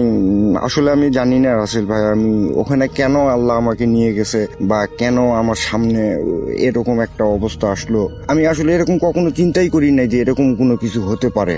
আমি কারো কাছ থেকে এরকম শুনিও নাই। তো এই জন্য আমি আপনার কাছে সবার উদ্দেশ্যে বলি, আপনার টিম, আপনার এই মুহূর্তে যারা যারা শুনতেছে সবার উদ্দেশ্যে বলি, সবাই যারা যে অবস্থায় আছে আল্লাহর কাছে শুকরিয়া আদায় করেন, সবাই নামাজ পড়েন, আর অনেক অনেক ভালো থাকবেন।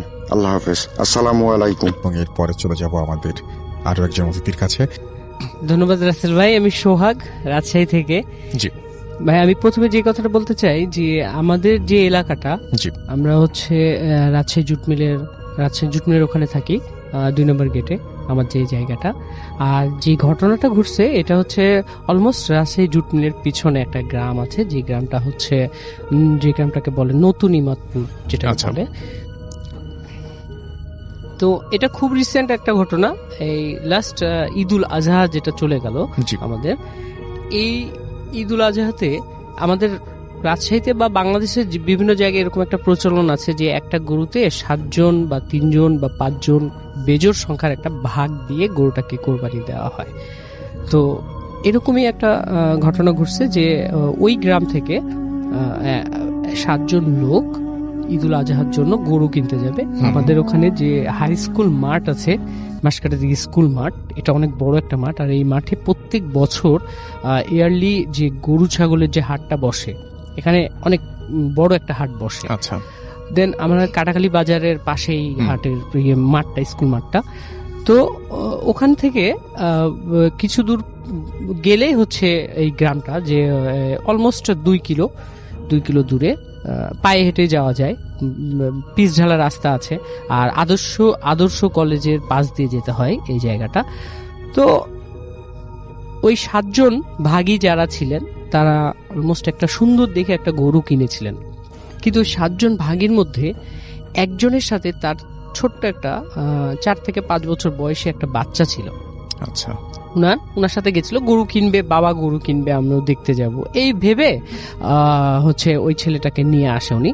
তো অ্যাজ ইউজুয়াল উনি হচ্ছে গরু কিনে, ওনারা সবাই মিলে গরু একটা সুন্দর দেখে একটা গরু কিনে নিয়ে আসার পরে যখন তারা আস্তে আস্তে আস্তে আস্তে অলমোস্ট 1 কিলো রাস্তা পার হয়ে গেছে, যখন আদর্শ কলেজের যে জায়গাটা ক্রস করে, ওই জায়গাটা কিন্তু অনেকটা ফাঁকা শুনশান জায়গা। এক পাশে হচ্ছে ক্যানেল আছে, আর এক পাশে হচ্ছে কুসুর মানে আখ ক্ষেত যেটাকে আমরা বলি। তো এই আক্ষেতে পাশ দিয়ে রাস্তাটা, তো যাওয়ার সময় গরুটা হঠাৎ করে একটা বিরূপ ধরনের আচরণ করতে লাগে। মানে এতক্ষণ গরুটা খুব ভালোভাবে আসছিল, এরপরে কি হলো যে গরুটা খুব মানে লাফালাফি শুরু করলো। মানে অনেক বড় গরু ছিল, সো সবাই মিলে দড়ি টানা দিয়ে ধরে গরুটাকে কষ্ট করে নিয়ে আসে। গরুটা একসময় এদিকে ছুটে যেতে চায়, একসময় ওদিকে ছুটে যেতে চায়। আসলে এটা এতক্ষণ ছিল না, বাট হঠাৎ করে এই জিনিসটা শুরু হয়ে গেল। ঠিক আছে, মানে ওই যে বাচ্চাটা ঘুরছে ফিরছে, কিন্তু গরুটা হচ্ছে খুব লাফালাফি শুরু করেছে, গরুটার ওই জায়গায় থাকবে না এরকম, বা ওই রাস্তা দিয়ে যাবে না। তারপরেও কষ্ট করে নিয়ে যাওয়া হয়। নিয়ে যাওয়ার পরে একটা বিদ্যুতের পোল আছে, ইলেকট্রিসিটি পোল যেটাকে আমরা বলি, এই পোলের সাথে ওই গরুটাকে বাঁধা হয়। বাঁধার পরে যে ঘটনাটা ঘটে, যে গরুটা এত পরিমাণ লাফাদাফা শুরু করে যে ওই পোলটাকে আস্তে আস্তে নড়ানো শুরু করেছে। তো সবাই বলছে যে যেহেতু গরুটা খুব বেশি লাফালাফি করছে, সো আমরা করি কি, পোলটা বেশি ঝুঁকছে বা নড়ছে, হয়তো বা কারেন্টের তার যদি একটা ইলেকট্রিসিটি তার যদি ছিঁড়ে যায়, এটা দুর্ঘটনা হতে পারে, আমরা এখান থেকে খুলে নিই। খুলে তাকে একটা মানে খুঁটি পুঁতে, শক্ত করে একটা খুঁটি পুঁতে গরুটাকে বেঁধে দিয়েছে। এবার যে ঘটনাটা, যে সবাই গরুটাকে খেতে দিচ্ছে, কিন্তু গরুটা খাচ্ছে না, গরুটা ওই রকম লাফালাফি করতেই আছে। এখন ঘটনা হচ্ছে যে গরুটা কেন লাফালাফি করছে, মূল বিষয়টা হচ্ছে ওই যে বাচ্চাটা ছিল 3 থেকে 4 বছরের যে বাচ্চাটা, এই বাচ্চাটা অনেক সুন্দর একটা বাচ্চা ছিল। রোড থেকে আসার সময় ওই আদর্শ কলেজ যখন ক্রস করেছে, তখন এই ছেলেটার সাথেই সমস্যাটা হয়েছে। আর আমরা তো জানি যে পশু পাখি জীব জানোয়ার যেটাই বলি না কেন, ওরা এই জিনিসগুলাকে খুব ভালোভাবে করতে পারে, অবলোকন করতে পারে। সো ওই বাচ্চাটাকে যখনই দেখছে গরুটা, তখনই লাফালাফি শুরু করছে। তো এইভাবে হতে হতে একটা সময় প্রায় সন্ধ্যার আগে আগে হয়ে যায়। তখন ওনার মা ওনাকে ওই বাচ্চাটাকে নেওয়ার জন্য চলে এসছে। বাচ্চাটা সরছে না, বাচ্চাটাকে বলছে যে তুমি গরুর কাছ থেকে সরে যাও। বাচ্চাটা শুধু শুধু গরুর কাছেই চলে যাচ্ছে, আর গরুটা এটা দেখে খুব লাফাচ্ছে। এবারে কি হচ্ছে যে ওর মা যখন বাচ্চাটাকে জোর করে নিয়ে আসছে, তখন দেখছে ওর জামা কাপড়গুলো ছেঁড়া, মানে ছেঁড়া বলতে কি খোলা খুলে আছে। আচ্ছা, তখন ওর মা ওকে ফ্রেশ করার জন্য, মানে হাত মুখ ধুয়ে ঘরে নেওয়ার জন্য যখন জামা কাপড়গুলো খুলেছে, তখন দেখছে পুরো গায়ে হচ্ছে কালো কালো দাগ। যে বাচ্চাটার গায়ে কখনোই কোনো দাগ থাকার কথা না, সুন্দর একটা বাচ্চা, ফর্সা একটা ছেলে, কিন্তু ওর গোটা গায়ে কালো কালো দাগ। এখন ওর মা এটা নিয়ে খুব চিন্তিত হয়ে পড়ে যে ফুলে গেছে, লাল লাল ফুলেছে, কালো হয়ে গেছে, এরকম কিছুটা নতুন হচ্ছে, কিছুটা পুরনো হয়ে গেছে, এরকম দাগ। সো তখন ওর মা বলছে কি যে তাহলে ডাক্তারের কাছে নিয়ে যাই। আমাদের কাটাখালিতে 2-3 জন ডাক্তার আছে, নামকরা ডাক্তার আছে, তো সেরকমই একজনের কাছে নিয়ে গেছেন। তো উনি ওই যে অ্যালার্জি ভেবে উনাকে ওই বাচ্চাটাকে কিছু ওষুধ দিয়েছে। ওষুধ দেওয়ার পরে, খাওয়ানোর পরে, এদিকে আর কিছুদিন মধ্যে ঈদ আছে সামনে, তো খাওয়ানোর পর আরো বেশি হয়ে গেছে। বেশি হওয়ার পরে উনারা আবার আরেক ডাক্তারের কাছে, আমাদের কাটাখালী বাজারে আরেক ডাক্তারের কাছে নিয়ে গেছেন।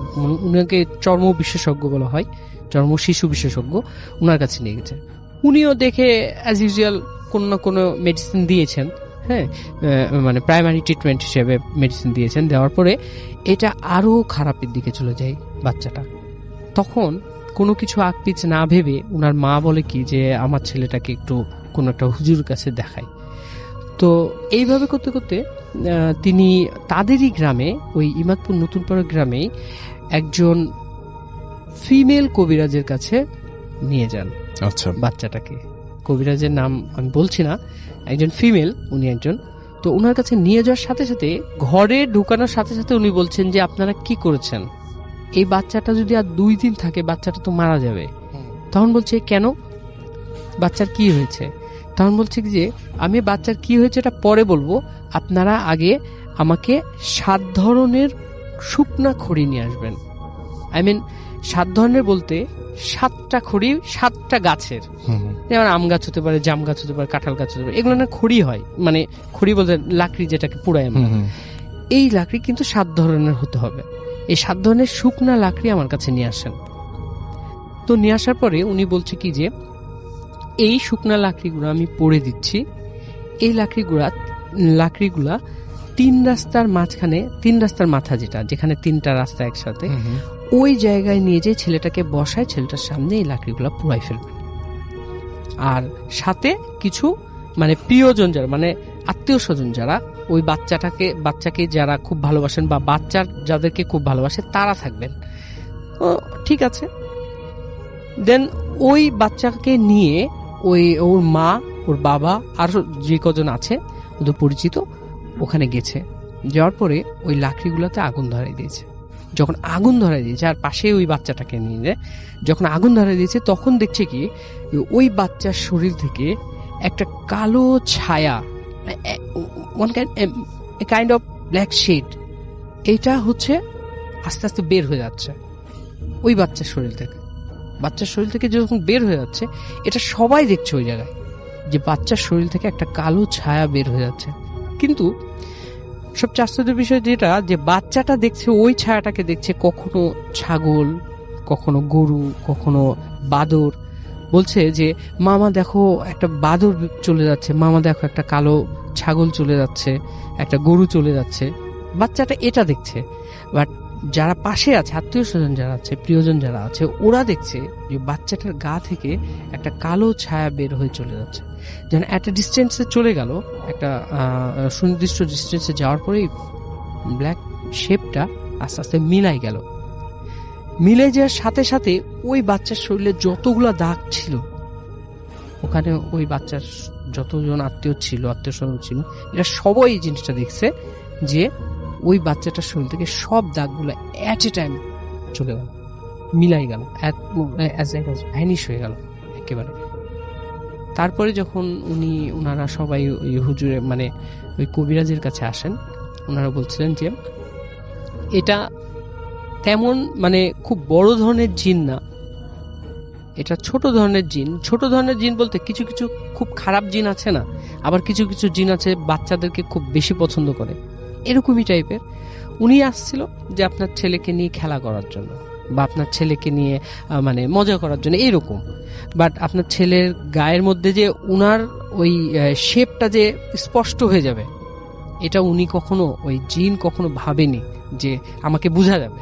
বাট এই যে ব্ল্যাক ব্ল্যাক শেপ হয়ে গেছিল, দাগগুলো হয়ে গেছিল, বুঝে গেছে। তখন কবিরাজ বলছে কি যে এটা চলে গেছে, এটা কখনোই আসবে না। বাট এখন পর্যন্ত বাচ্চাটা সুস্থ আছে। এটাই ছিল ঘটনা। Thank you so much. চলে যায় আপনার ঘটনায়। জি, আমি যে ঘটনাটি বলবো সেটি আমার এই বড় ভাইয়ের ভাগ্নের ঘটনা। ঘটনাটি ঘটে 2008 বা 2009 দিকে, তিনি এক্সাক্ট বলতে পারেননি, 8 অথবা 9 দিকে হবে, যেহেতু বছরের শেষের দিকে ছিল। জি। তো ঘটনাটা বেসিক্যালি তার ভাগ্নেকে নিয়ে। তো এখানে যেহেতু কয়েকটা পার্ট আছে ঘটনার, তো লিসেনারদের সুবিধার্থে ধরে নেই সেই ভাগ্নের নাম মামুন, কিন্তু বাস্তবিক অর্থে এই নামের সাথে চরিত্রের কোনো মিল নেই। আচ্ছা। জাস্ট লিসেনারদের বোঝার সুবিধার জন্য। তো মামুনের ক্লাস 7-এ পরীক্ষা শেষ হলে সে নানার বাড়িতে বেড়াতে আসে, মানে আমার সেই ভাইয়ের বাড়িতে বেড়াতে আসে। তার নানা বাড়িতে তার একটাই বোন ঢাকাতে থাকে। তো আসার পরে যেটা হয়, ছোট মানুষ গ্রামে শহরে থাকে, আবদ্ধ পরিবেশে, গ্রামে এসে ছোটাছুটি ঘোরাঘুরি ভালোই লাগে তার। বাড়ির আশেপাশে প্রতিবেশীর অনেক ছোট ছেলে পেলে থাকে। তো হঠাৎ করে একদিন মামুন সচরাচর আমার সেই বড় ভাইয়ের সাথেই ঘুমায়। তো একদিন ঘুমিয়ে আছে, হঠাৎ করে আমার সেই বড় ভাই ঘুম থেকে জেগে দেখে যে মামুন তাদের বাসার মানে রুমের বেলকানির সামনে দাঁড়িয়ে আছে। তাদের বাসাটা দোতলা ছিল এবং একদম যেহেতু গ্রামে ধানি জমির সাথে একদম। তো দেখে মামুন বেলকানির সামনে দাঁড়িয়ে আছে। তো যে বলছে, কেন ভাগ্নে তুমি এখানে দাঁড়িয়ে আছো কেন, ঘুমাও নেই? তখন বলছে, আচ্ছা মামা, তোমাদের এখানে কি শহরের মতো নাইট গার্ড আছে? তো বলছে, না, এখানে তো কোনো নাইট গার্ড নাই, তুমি নাইট গার্ড পাও কোথা থেকে? দেখো ওইখানে তাকায় দেখো একটা লোক দাঁড়িয়ে আছে। তো কই, আমার ভাই বলছে, কই আমি তো দেখি না, যত সব ঘুম বাদ দিয়ে তোমার বাহানা, আসো ঘুমাতে আসো। আমার ভাই হয়তো ভাবছে ছোট মানুষ, হয়তো কোনো কিছু তার গ্রামে এসে তার কৌতূহল মিটছে না।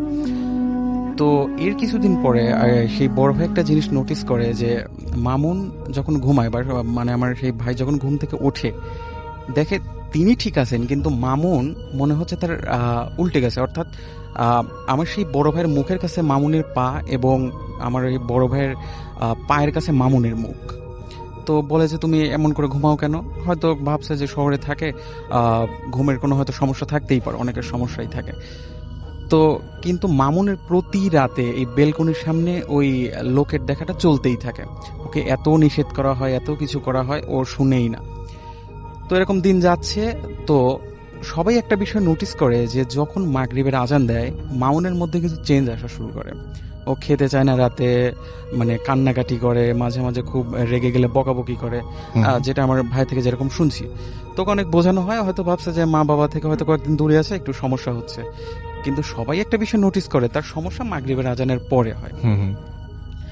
তো আস্তে আস্তে এরকম সমস্যা হচ্ছে। তো সবাই ভাবছে এখন কি হলো, মানে খাওয়া দাওয়া ঠিক মতো করে না, মানে শরীরে অরুচির জন্যই হয়েছে কিনা।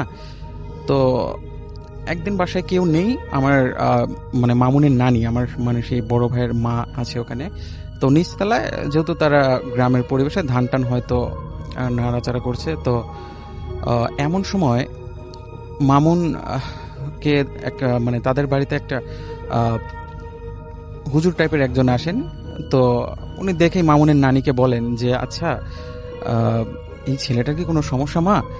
তো বলছে হ্যাঁ, আমার নাতি এরকম করে, মাগরিবের আজান দিলেই দেখেন বাবা এরকম শুরু করে, কি করা যায়, একটু দোয়া টোয়া করে দেন। তো বলছে আসলে দেখ এখন তোর সময় খারাপ, বাচ্চা মানুষ, এর দিকে নজর লাগছে। তো বলছে নজর কেমন? বলছে ও তুই বুঝবি না, যদি সারাতে চাস একটু কষ্ট করতে হবে। বলছে কি কষ্ট? আচ্ছা। বলছে কিছু না, আপনার নাতির একটু হাতের একটু রক্ত লাগবে কয়েক ফোঁটা। তো বলছে যে ছোট মানুষ, রক্ত লাগবে। বলছে না সমস্যা নেই, 2-1 ফোঁটা এটা কোনো বিষয় না, ও ঠিক হয়ে যাবে, যেহেতু ওর উপর একটা বদ জিনের আসর পড়ছে, ওর চিকিৎসা করতে হবে। তো যথারীতি সরল মনা বুঝে তার নানি এই কাজটা করে। তো এই ঘটনার কিছুদিন পর থেকে মামুনের মধ্যে আর বেশি মানে চেঞ্জ আসে। সে একদম কারোর সাথে কথা বলে না, খেতে চায় না, খাওয়াতে হলেও জোর করে খাওয়াতে হয়। তো ওর নানি একটা জিনিস নোটিস করে, যেহেতু তাদের বাড়িতে মেম্বার কম, দেখে যে সকালবেলা মামুনের নানা হয়তো মাছ বা মাংস কোনো কিছু নিয়ে আসছে, যেহেতু গ্রামের পরিবেশে দেখে মামুন মানে মাছ বা মাংস কোটার পরে যে উচ্ছিষ্ট অংশগুলো থাকে, মাছের আইস বা মুরগির নাড়ি ভুড়ি, ওইগুলো মামুন খাচ্ছে। আচ্ছা। তো এটা তো স্বাভাবিক না, এটা তখন সবাই দেখে এটা তো পুরোপুরি অস্বাভাবিক। এটা কিভাবে খাওয়া সম্ভব এই বাচ্চার? একদম ছোট না সে, একেবারেই সম্ভব। হ্যাঁ, একেবারেই সম্ভব না। তো সবাই চিন্তায় পড়ে যায় কি হচ্ছে, এরকম মামুনকে নিয়ে কি সমস্যা, ওর বাড়িতেও বলা যাচ্ছে না, মা বাবার চিন্তা করবে যেহেতু নানার বাড়ি আছে। তো একদিন মামুনকে রাত্রে পাওয়া যায় না। আমার সেই বড় ভাই সাথে সাথে দেখে মামুন পাশে নাই, তো দৌড় দিয়ে তার মা বাবার ঘরে যায়, বলে আব্বা মামুনকে পাওয়া যাচ্ছে না, আমার ঘরে তো নাই, ওয়াশরুমে নেই, সব জায়গায় খোঁজা হয়েছে। তো প্রথমে তারা ঘরে খোঁজে, তো যখন দেখে পুরো বাড়িতেই মামুন নাই, তখন দ্রুতই আশেপাশের প্রতিবেশীর দিকে ডাকা হয়, যেভাবে আমার নাতিকে পাওয়া যাচ্ছে না, তোমরা একটু খোঁজাখুঁজি করো। তো বেশি দূরে না, বাসার পাশেই তাদের একটা ছোট্ট বাগান ছিল। তো দেখে সেই বাগানে মামুন উপর হয়ে পড়ে আছে। সবাই মানে রাত যেহেতু অত কিছু বুঝতে পারে নাই, আর অত কিছু দেখেও নাই, মামুনকে ধরাধরি করে নিয়ে আসে। তো সকালে ঘটনাস্থলে সবাই যায় এবং হুজুরকে নিয়েও যায়, যে সেখানকার স্থানীয় যে ইমাম থাকেন। তো গিয়ে দেখেন ওখানে মানে স্কেচ করে, মানে মানে মাটিতে ভর দিয়ে না, মানে স্কেচ করে মাটির উপর কিছু লেখা আরবির মতো। তো আমার সেই ভাই বলে যে হুজুর কি লেখা? তো হুজুর বলেন এটা সরাসরি আরবি না, আরবির মতো হলেও এটা উর্দু ভাষা, কারণ উর্দুতে আরবির কিছু মানে অতিরিক্ত কিছু ওয়ার্ড আছে। তো বলে কি বুঝছেন আপনি? তো বলছে যে আসলে তেমন কিছু না, দেখা যাক কি হয়, কয়টা দিন যেতে যাও, ওকে দোয়া দরুদ পড়ে দেবো, ঠিক হয়তো হয়ে যাবে। তো এরপরে কয়েকদিন পরে আরো ভয়াবহ ঘটনা হয়। সকালবেলা পাশের তাদের প্রতিবেশী মামুনের নানিকে জোরে জোরে রাখছে, খালাম্মা তাড়াতাড়ি নিচে আসেন, খালাম্মা তাড়াতাড়ি নিচে আসেন। তো বলছে কি হয়েছে? তাড়াতাড়ি নিচে আসেন। তো বলছে আপনার নাতির কি কোনো শারীরিক সমস্যা? বলছে কেন, কি হয়েছে? তো বলছে দেখেন কি করছে। তো তারা গিয়ে দেখে যে মামুন ওই পাশের বাড়ি তাদের যে প্রতিবেশী থাকে, যেহেতু গ্রাম্য এলাকা, তারা হাঁস বা মুরগি পালন করে।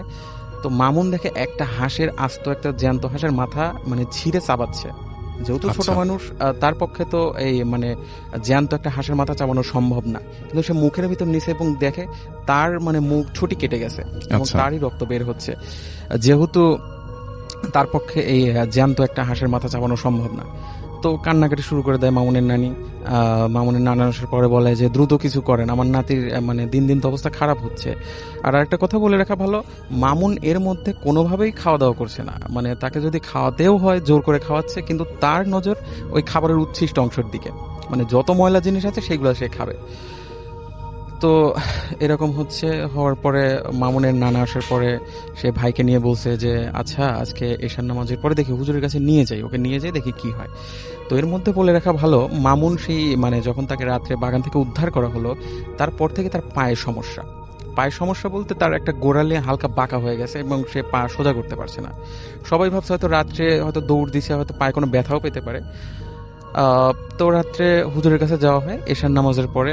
হুজুর বলেন যে আমরা তো এমনি তো জানা সম্ভব না ওর সাথে কি হয়েছে, তো এটা জিনদের মাধ্যমে জানতে হবে, যেহেতু এটা আমাদের জানার বাইরে কি হয়েছে। তো বলছে আপনার নাতির অর্থাৎ মামুনের তো শরীরের কন্ডিশন ভালো না, ওর গায়ে জিন হাজির করা সম্ভব না, এমনিতে ছোট মানুষ। তো পাশে মাদ্রাসা ছিল, মাদ্রাসা থেকে একটা ছেলেকে নিয়ে আসা হয়, তার গায়ে মূলত মানে তাদের মতো একটা জিন হাজির করবে। তো এশার নামাজের পরে খেয়ে দিয়ে তাদের যথারীতি রিচুয়াল অনুযায়ী সেই ছেলের গায়ে জিন আসে। তো জিন এসে সালাম দিয়ে বলে হুজুর আমাকে এখন ডাকলেন কেন? তো বলছে কেন, তোমার কি কোনো সমস্যা? তখন বলছে না আমাদের এখানে তো নামাজের সময়। তো বলছে কি বলো, নামাজ তো হয়ে গেছে 1 ঘন্টা আগে। তো বলছে না আমরা এখন মাগরিব পড়বো, আমি এখন আপনি ডাকছেন আমি কায়রো থেকে আসছি। তখন বলছে যে আচ্ছা এই যে বাচ্চাটাকে দেখছো, এই বাচ্চার কি সমস্যা দেখো। তো বলছে হুজুর আমি তো জানি না, আমাকে একটু সময় দেন। তো আমার ভাই যেটা বলে যে বেশি না, হয়তো 1 মিনিট বা তার একটু বেশি সময় পরে জিনটা আবার চলে আসে।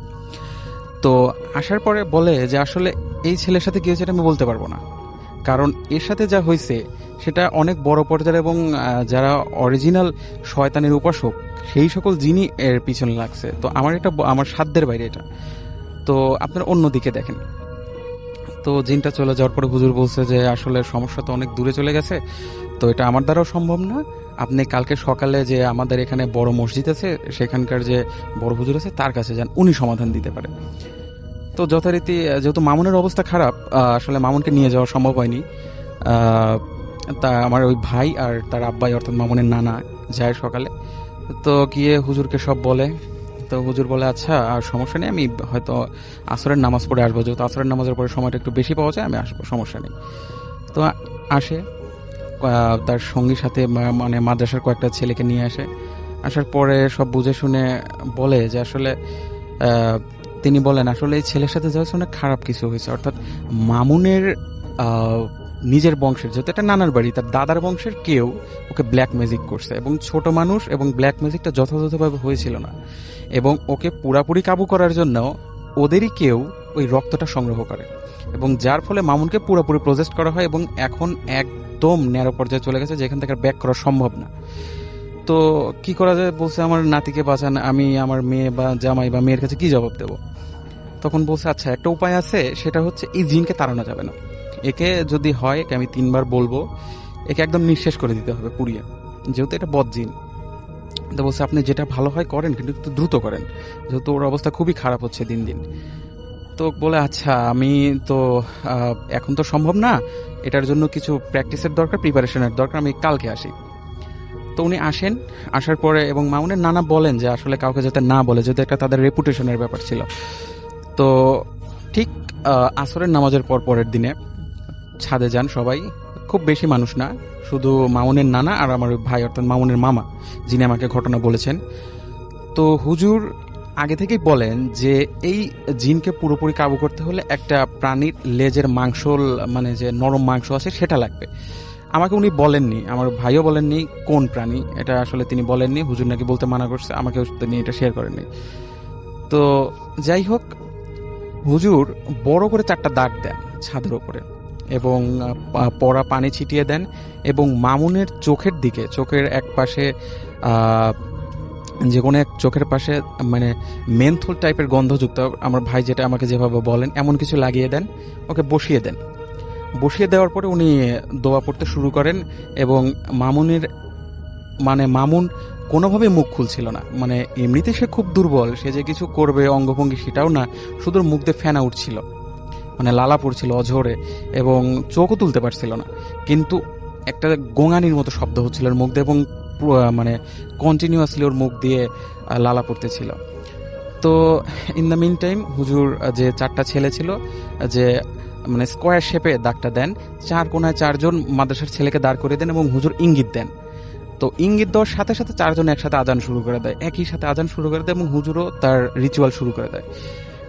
রিচুয়াল শুরু করে দেওয়ার পরে মামুনের মানে বাম হাতের মধ্যমা ধরে তিনি দোয়া শুরু করেন, এবং জোর করে হলেও যে কোনোভাবে ওর মুখে সেই মাংসের অংশটা গুজে দেন, এবং কিছুক্ষণ মামুন হুজুরের সাথে ধস্তাধস্তি করার পরে যেই আজানটা শেষ হয়, মামুনের মানে নিস্তেজ দেহ ওখানে পড়ে যায়।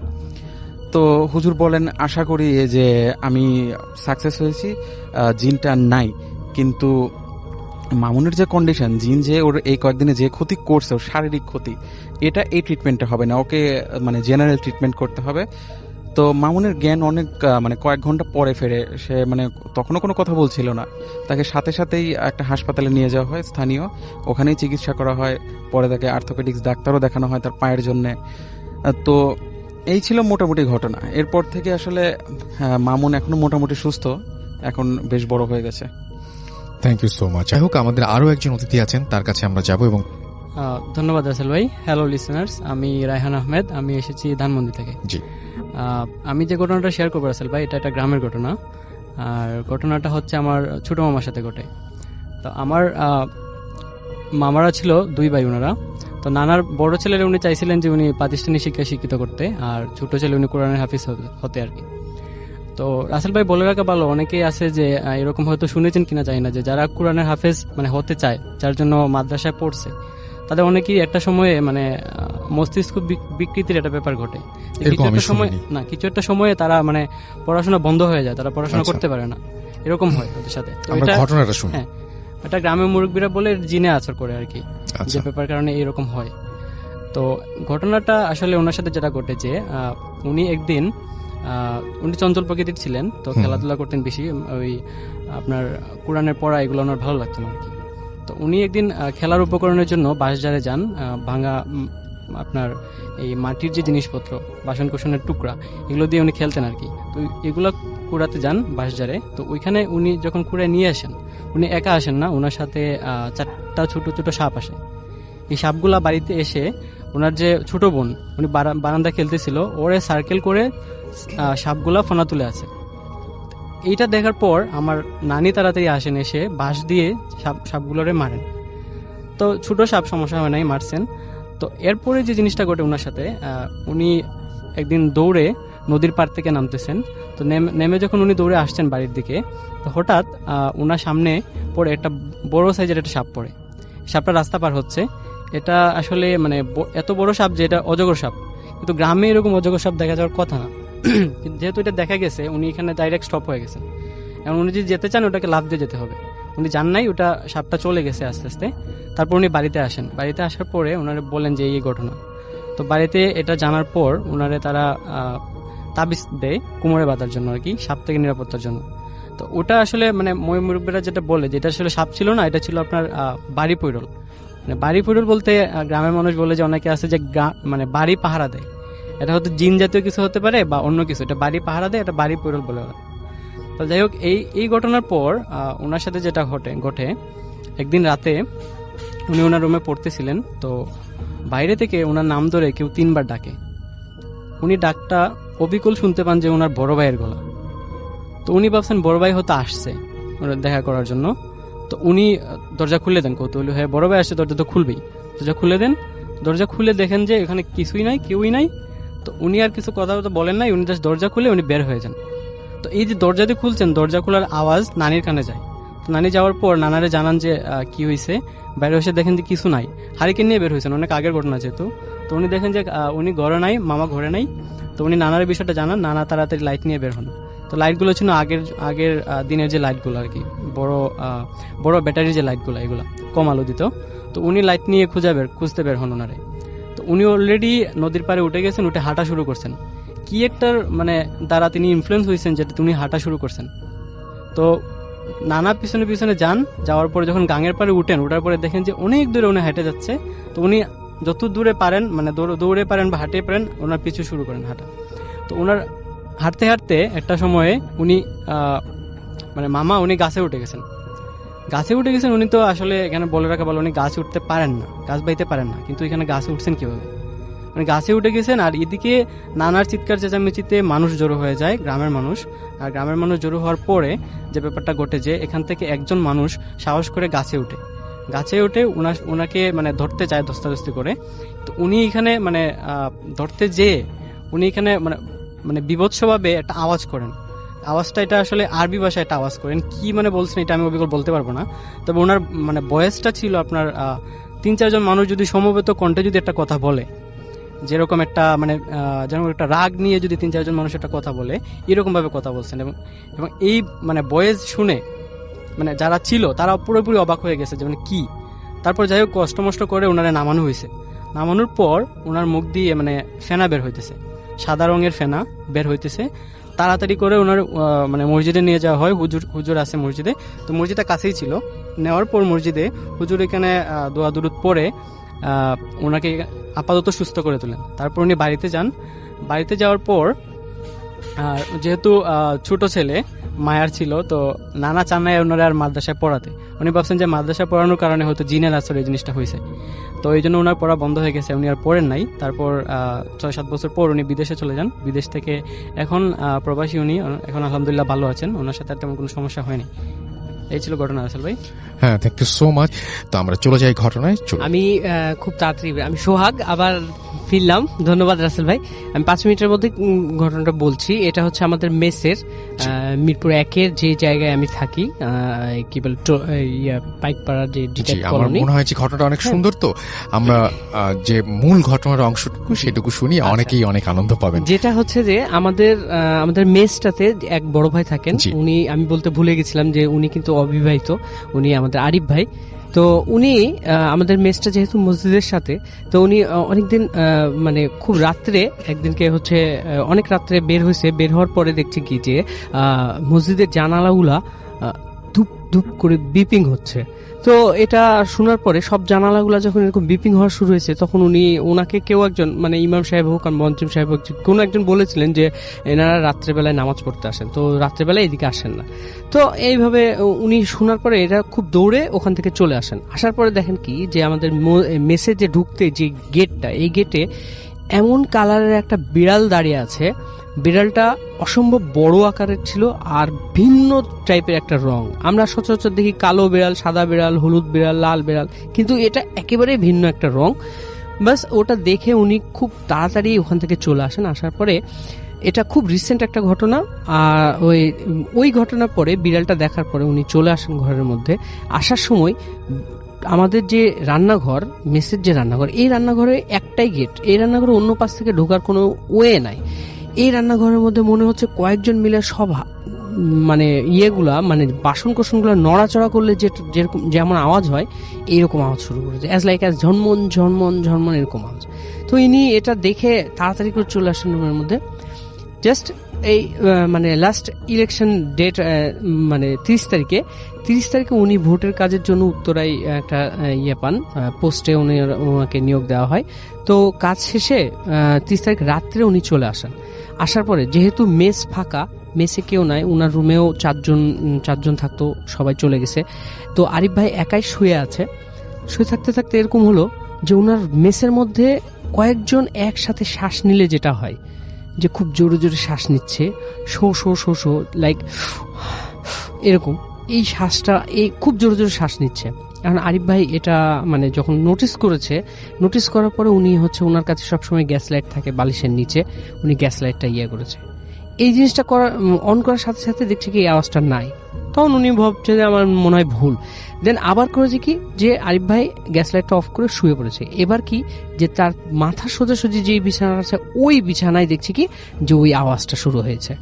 এবার আরিফ ভাই কি করেছে, ওই ইয়েটা নিয়ে জ্বালাইছে, জ্বালানোর পরে লাইট জ্বালাইছে, মানে গ্যাস লাইটটা প্রথমে জ্বালাইছে, জ্বালানোর পরে লাইট জ্বালাইছে, তারপরে দেখছে কি আর কোনো ইয়ে নাই। যখন লাইট অফ করে আবার শুয়েছে, এবার দেখছে প্রত্যেকটা বিছানায় বা ওই রুমের মধ্যে এরকম হাঁটা চলা শুরু হয়ে গেছে, যে 3-4 জন হাঁটলে একটা রুমের মধ্যে যেরকম ধুপ ধাপ আওয়াজ হয়, এরকম হাঁটা চলা শুরু হয়ে গেছে। এখন আরিফ ভাই কি করবে? এখন আরিফ ভাই ভয়ে করেছে কি লাইটটা অন করে ঘুমিয়ে গেছে। পরের দিন রাত্রে কি হয়েছে যে পরের দিন রাত্রে আরিফ ভাই আবার ঘুমে আছে। আরিফ ভাই সচরাচর ডান কাতে ঘুমায়, উনি প্রায় আমি দেখি দরজা খোলা থাকলে দেখা যায় যে ডান কাতে ঘুমে আছে। সেই দিনকে রাত্রে কি হয়েছে যে আবার ওই রকম হাঁটা চলার আওয়াজ শোনা যাচ্ছে। আরিফ ভাই বলছে কি যে আমি শুনতে পাচ্ছি কিন্তু আমি কোনো কিছু বলছি না কাউকে, যে চুপ করে আছে, গ্যাস লাইটটা হাতে নিয়ে চুপ করে আছে। আর আরেকটা কথা বলতে মনে ছিল না, যেটা যে আমি বলছি এখন, যে আরিফ ভাইয়ের রুমের মধ্যে যে এটা হাঁটা চলা করছিল সেটা আরিফ ভাই বলছে যে আমি তো জেগে আছি, আমি বুঝতে পারছি যে কেউ একজন আমার বিছানার পাশ দিয়ে হাঁটছে। এরপরে কি হলো যে আমার বিছানার পাশে আমার পাশে বসলে যে জিনিসটা বোঝা যায় যে বিছানাটা একটু আওয়াজ করে, হ্যাঁ, একটা ফিলিংস মানুষের মধ্যে বোঝা যায়। এই ঘটনাটা ঘটছে। ঘটার পরে কি হয়েছে যে মানে আরিফ ভাই যখন গ্যাস লাইটটা হাতে নিয়েছে তখন দেখছে কি শুধু আরিফ ভাইয়ের বিছানা না, অন্যান্য বিছানাতেও বসেছে, অনেকেই বসছে। এরপরে কি হলো যে একটা মেয়ে কণ্ঠে একেবারে আরিফ ভাই বলছে কি যে আমি জেগে আছি, আমি বুঝতে পারছি, যেহেতু আমি সবকিছু দেখছি, আমি বুঝতে পারছি জেগে আছি। আমাকে পুরাটা আমার মানে আমি যদি ডান কাতে শুই তাহলে বাম হাতটা আমার উপরে থাকবে, তো বাম হাতের এই বাহুতে ধরে আমাকে জোরে করে একটা ঝাঁকি দিয়ে বলছে এ আরিফ ওঠ। একটা মেয়ে কণ্ঠ।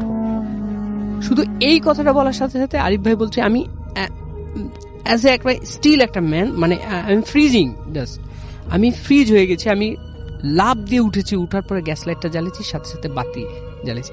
আমি লাইটটা, ঘরের রুম লাইটটা জ্বালাই, আমি সাথে সাথে গ্যাস লাইটটাও জ্বালাই, ওইভাবেই বসে আছি।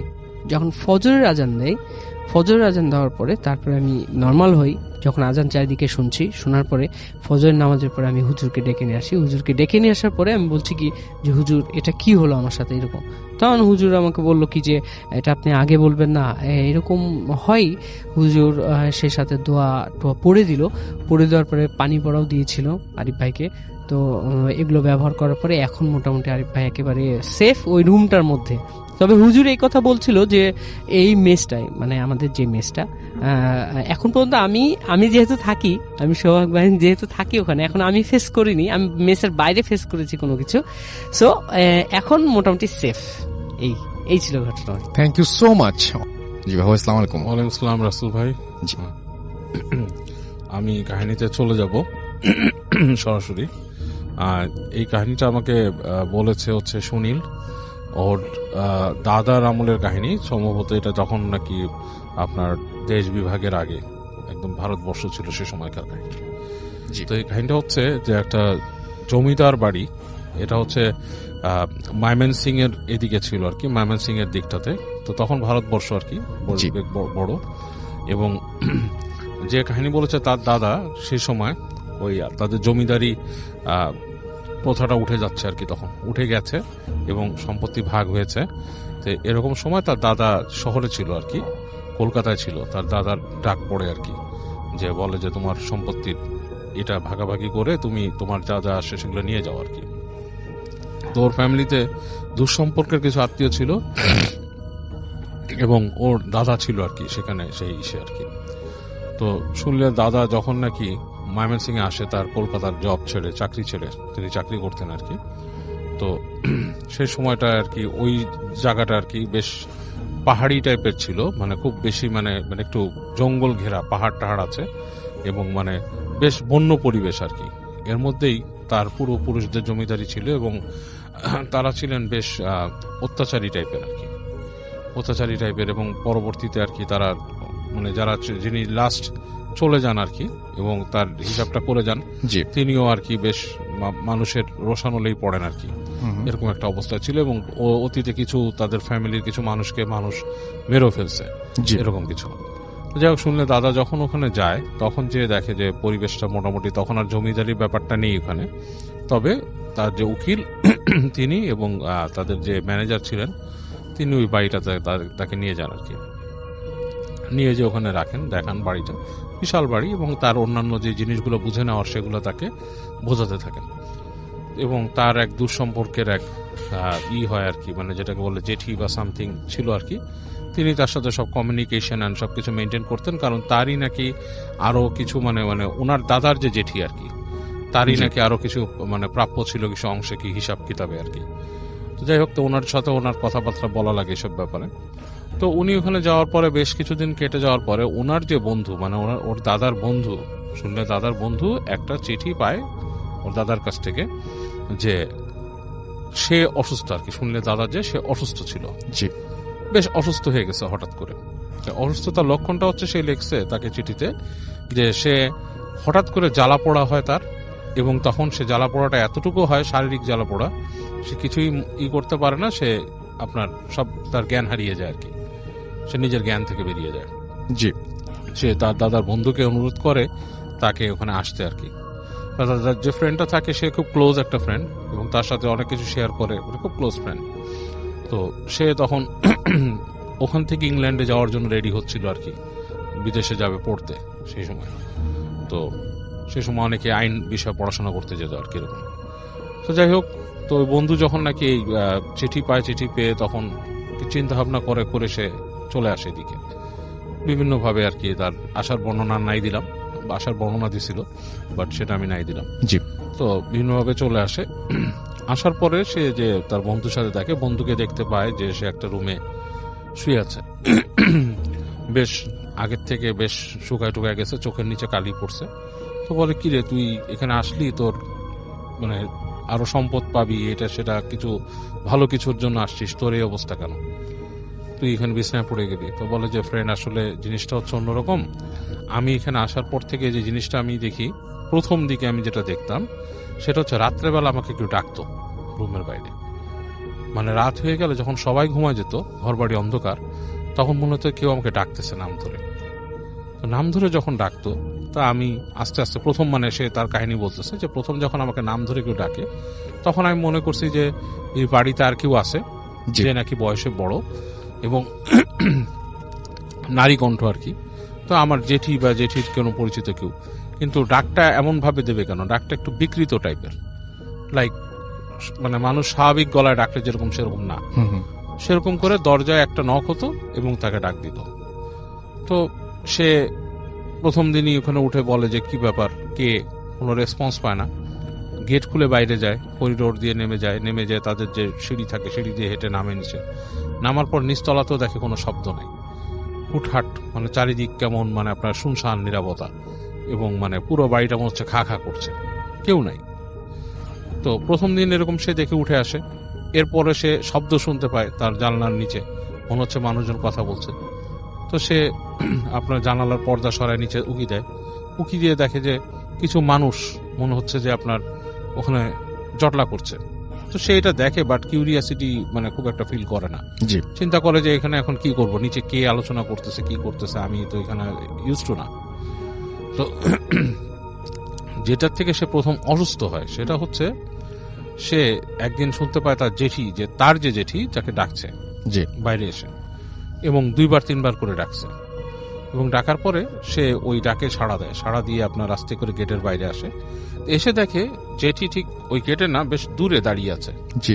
ওনার হাতে একটা লণ্ঠনের মতো উনি দাঁড়িয়ে আছে, ওনাকে আস্তে আস্তে ডাকে হাত দিয়ে, মানে কোনো কিছু দেখাবে এরকম কিছু।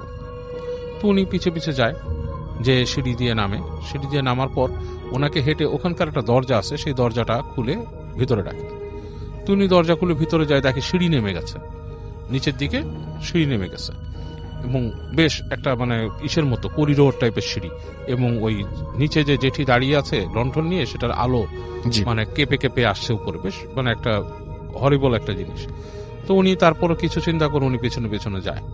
তো যাওয়ার পরে দেখে যে একটা দরজা, ওই দরজার সামনে তিনি যখন দাঁড়ায়, জেঠিও দাঁড়ায় আছে, এবং দেখে যে ওখানে যে একটা শব্দ আসছে লাইক ভেতর থেকে, লাইক হুম হুম, মানে বেশ একটা মানে বেশ গম্ভীর একটা গর্জনের মতো আসছে, লাইক কোনো প্রাণী যদি গজরাতে থাকে এরকম একটা শব্দ আসছে। তো উনি বেশ ভয় পেয়ে যায়, কারণ ওই বদ্ধ জায়গা থেকে যে গর্জনটা আসে ওনার কাছে বেশ ভয় লাগে।